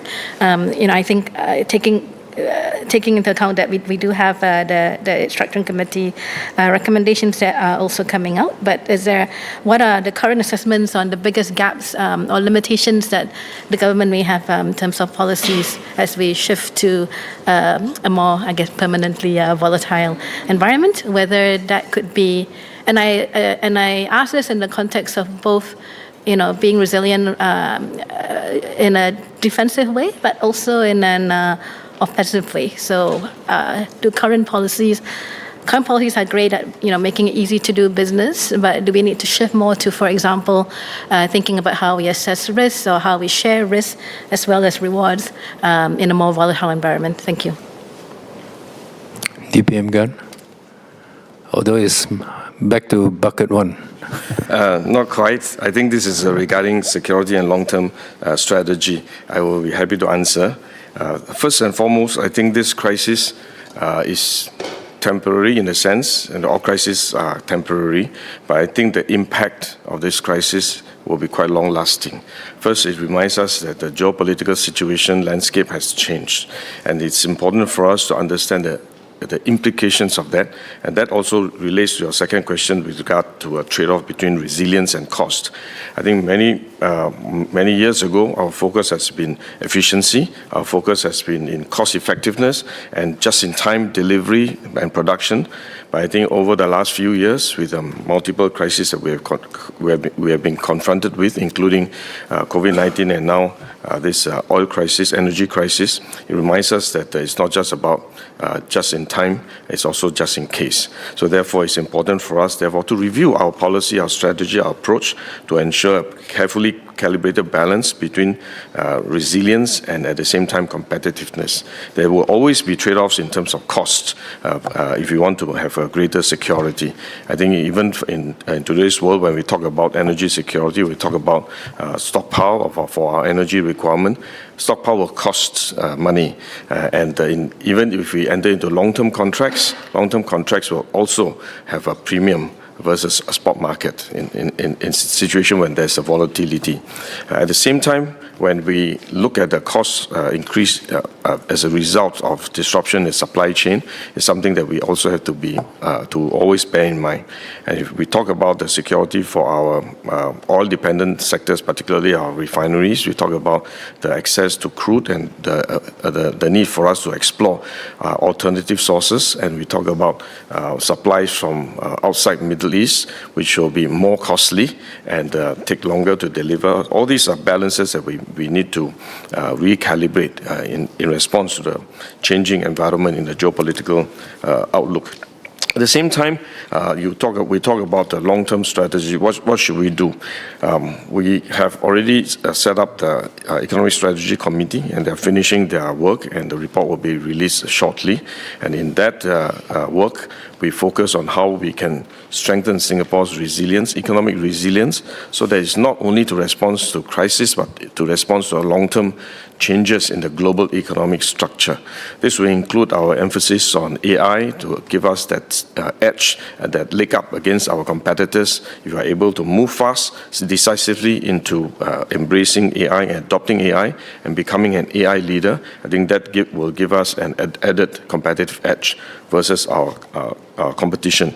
At the same time, I also talk about in my speech earlier that we need to continue to strengthen our partnership with our like-minded partners, other countries, other economies, to see how we can cooperate and create more space for us.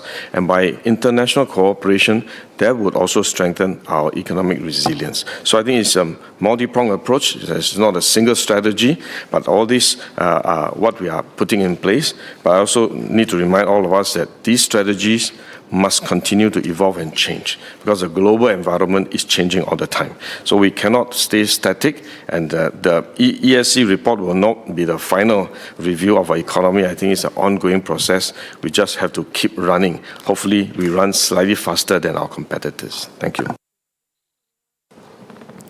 Mr. Jerogia.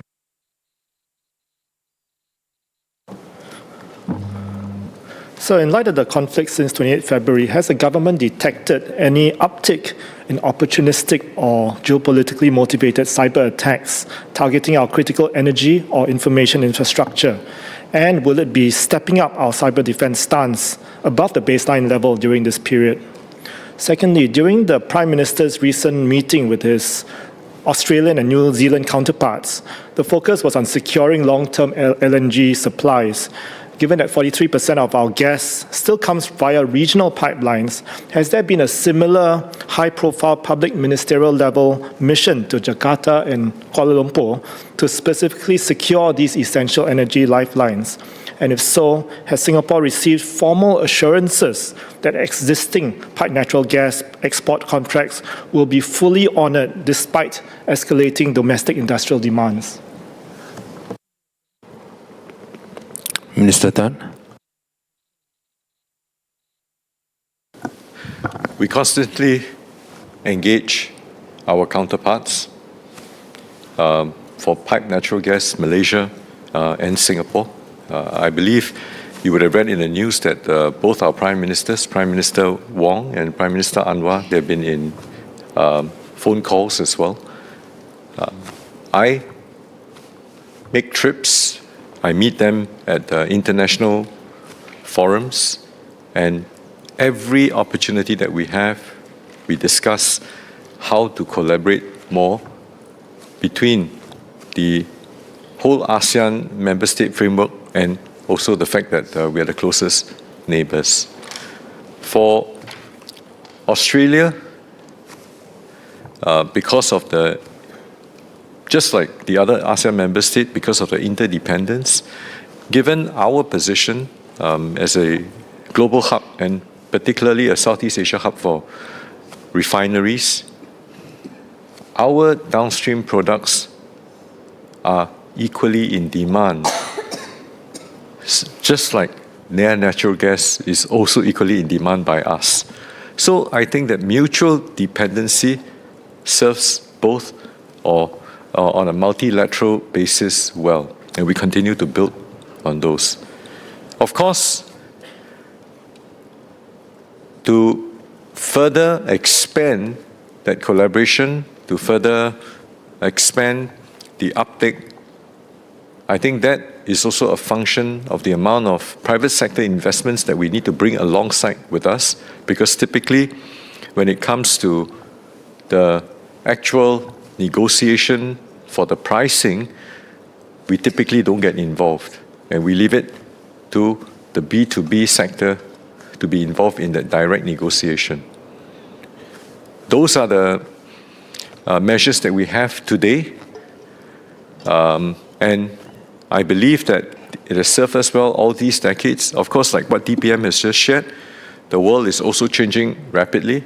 Right now, everyone is looking at just in case. I believe that as a result of this particular crisis, some degree of scarring is bound to happen. And there will be countries who will start to hoard as well. But I think for us, we continue to remain clear-headed, consistent in the way we deal with all of our neighbors and with all of our partners. We continue to be transparent and maintain our credibility. I believe that it's not just working within the ASEAN framework, it's also working with Northeast Asia partners, Japan, ROK, China, working with Oceania, which is Australia, New Zealand, working with the Middle East, because at some point in time, this crisis will also abate. And of course, opening up new markets. That has always been what we have been carrying out all this while. Minister Teo. Mr. Speaker, the member asked a question about Singapore's cyber defense posture. When a conflict of this nature takes place, naturally we have to watch out for potential vectors of attack, even if Singapore is not directly involved in the theatre of action. Having said that, I think there is another type of risk that we have to watch out for even more, and that is the risk of misinformation and disinformation that could threaten our social cohesion, where narratives are being put forward that polarize not only the countries that are directly involved in a conflict, but also have a spillover effect on Singapore. So with regards to what we are watching out for, yes, cyber defense, but at the same time, misinformation, disinformation that could also give rise to tensions within our society. So I would just respond as follows. Minister Balakrishnan, would you like to respond to Mr. Fadli Fauzi's earlier question? Thank you, Mr. Speaker, and thank you for the question. Singapore's position on straits used for international navigation is long-standing and consistent. The Straits of Hormuz, just like the Straits of Malacca and the Straits of Singapore, are examples of straits used for international navigation. No ifs, no buts, no questions as far as we're concerned. It is so. Now,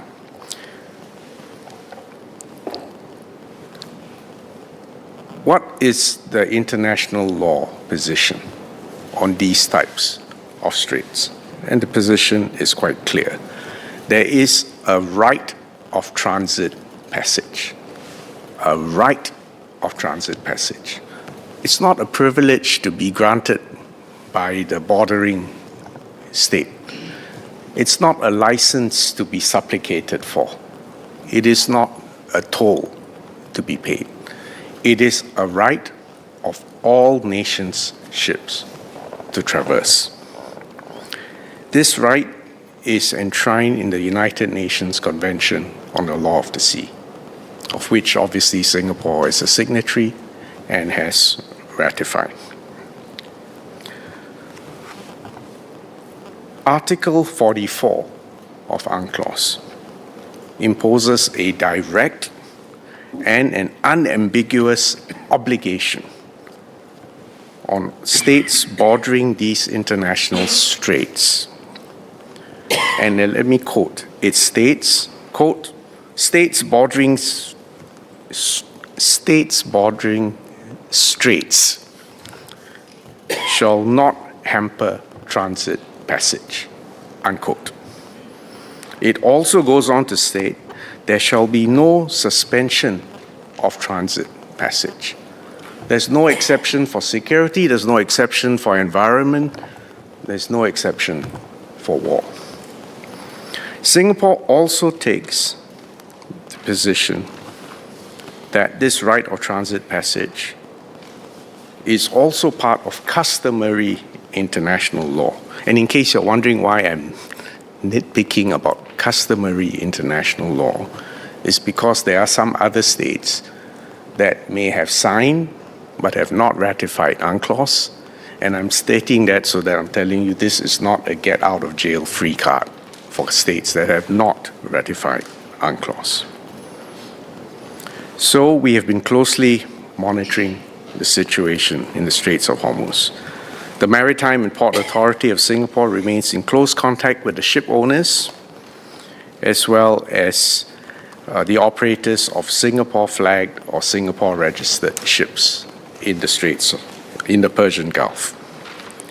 At both the international and regional levels, our agencies are engaging with the stakeholders to explore potential opportunities to facilitate safe transit of the ships. And don't forget, there's also a humanitarian issue for the workers, for the maritime sailors on board these ships. And this includes engaging the International Maritime Organization and the member states on the potential establishment of a safe maritime corridor following the 36th extraordinary session of the IMO Council. In addition, we're also engaging regional counterparts on other possible arrangements that may be explored. You may be wondering why I'm taking such a legal and strict definition. And it's not because I'm particularly obsessed with law, but because the Straits of Malacca, the Straits of Singapore, is in fact another critical choke point. You may be aware that, in fact, if you add up all the maritime oil, crude and refined, you might be surprised that actually more flows through the Straits of Malacca and Singapore than even the Straits of Hormuz. If you think about global trade, container trade, there's far more flowing through this place. And the most important geographical fact, which most people are not aware of, the narrowest point in the Straits of Hormuz is 21 nautical miles. Guess what the narrowest point in the Straits of Singapore is? It's less than 2 nautical miles. So do you understand now why we have to take a categorical position that international law and UNCLOS is the constitution of the oceans, and this is a right. Freedom of navigation as a right and not a privilege for ships and planes. And this is of profound importance to Singapore. So to your specific question, yes, I have engaged with the Iranian foreign minister before the war. And yes, I'm sure I will engage him in the near future. But as a matter of principle, and not because we're taking sides, I cannot engage in negotiations for safe passage of ships or negotiate on toll rates, because to do so would be implicitly eroding this legal principle. So again, this is another example of Singapore upholding principle, not taking sides. The larger geostrategic backdrop to this is, whether you realize it or not, the world has become more violent and more volatile. And there is a price to be paid for that. Second, what the Straits of Hormuz has shown is that even in this digital age, choke points and physical delivery still matter. And the third point which we need to register in Singapore is that it's not enough to be an oasis of safety, security, cohesion, wealth, and even having the military ability to protect ourselves. Because if our region is aflame, and with war and missiles flying, no oasis can be safe. The upshot of these three observations is that there is an insurance premium to be paid. So let's be upfront with our people, explain the dangers, no sugarcoating, explain what needs to be done, including paying that insurance premium. So you need to alert our people, but not be alarmists. And we have to walk that fine tightrope.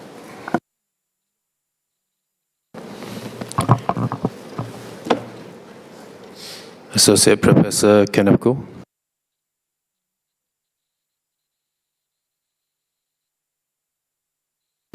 Thank you, Speaker. I just have a question to the government about medical supplies.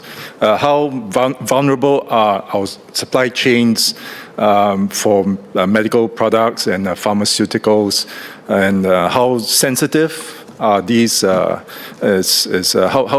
price sensitive are these products given the current crisis? Thank you.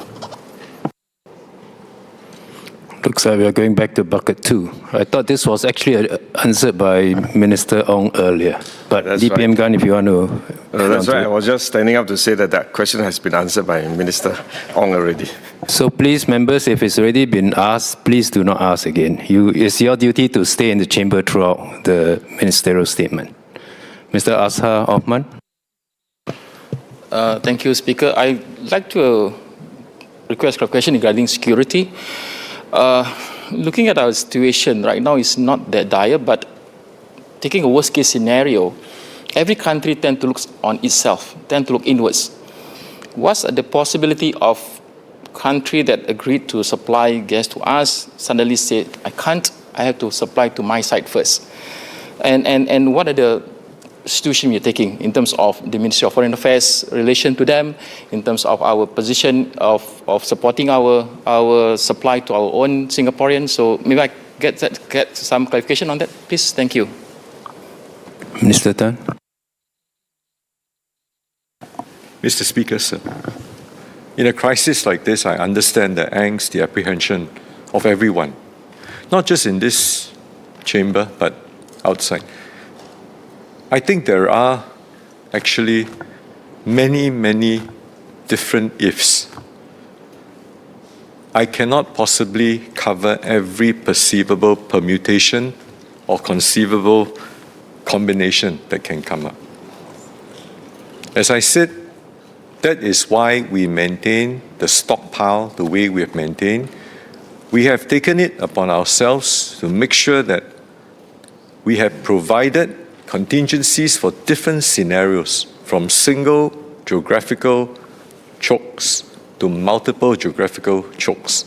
And we have sized up, based on the constraints of our own land size, whether it is single geographical choke to multiple geographical, that length of time that is required. And as what CMNS, which is Coordinating Minister for National Security, opened up earlier on, we are going to increase that stockpile some more. I think for us, we have done every possible measure. We have taken it upon ourselves to open up every single possible diversification measure possible and available to us today. And if, to your point, what if these countries decide to curtail back the gas supply? Today, there are legal provisions that are enshrined.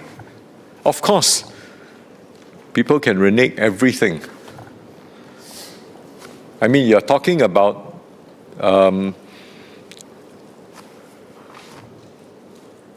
sort of a Z scenario where everything happens and there are burning platforms everywhere.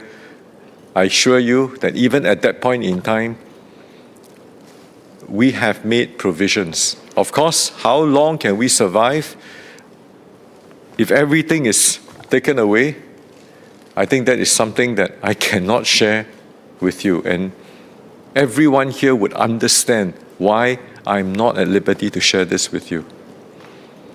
I hope that the House can appreciate the very delicate balance we are all in today and how we should all be working closely together as one united nation. Thank you. Mr. Lee Hong Chon. Hi, Mr. Speaker. Indeed, I have two questions. One question in bucket 2, one question in bucket 3. But in view of time, I will send the question in bucket 2 to MOS Jeffrey, so he'll look at it more for the logistics sector.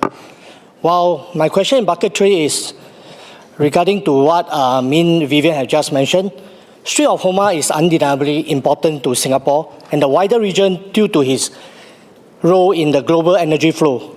I believe Strait of Malacca is even more critical to us. As one of the world's busiest shipping lanes and a key artery for trade, any disruption that would have immediate and far-reaching consequences for Singapore economics and supply chains. This raises an important question for all of us.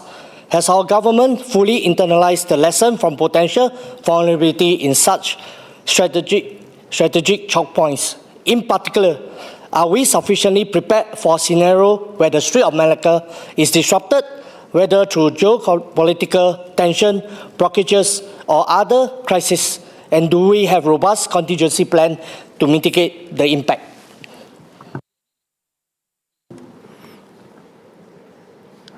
Minister Tan. The answer is yes. With that, we have had almost 3.5 hours of debate on this ministerial statement. I think all clarifications have been sought and answered sometimes more than once. With that order, end of ministerial statements. I propose to take a break now. I suspend the sitting and will take the chair at 5:30 p.m. Order.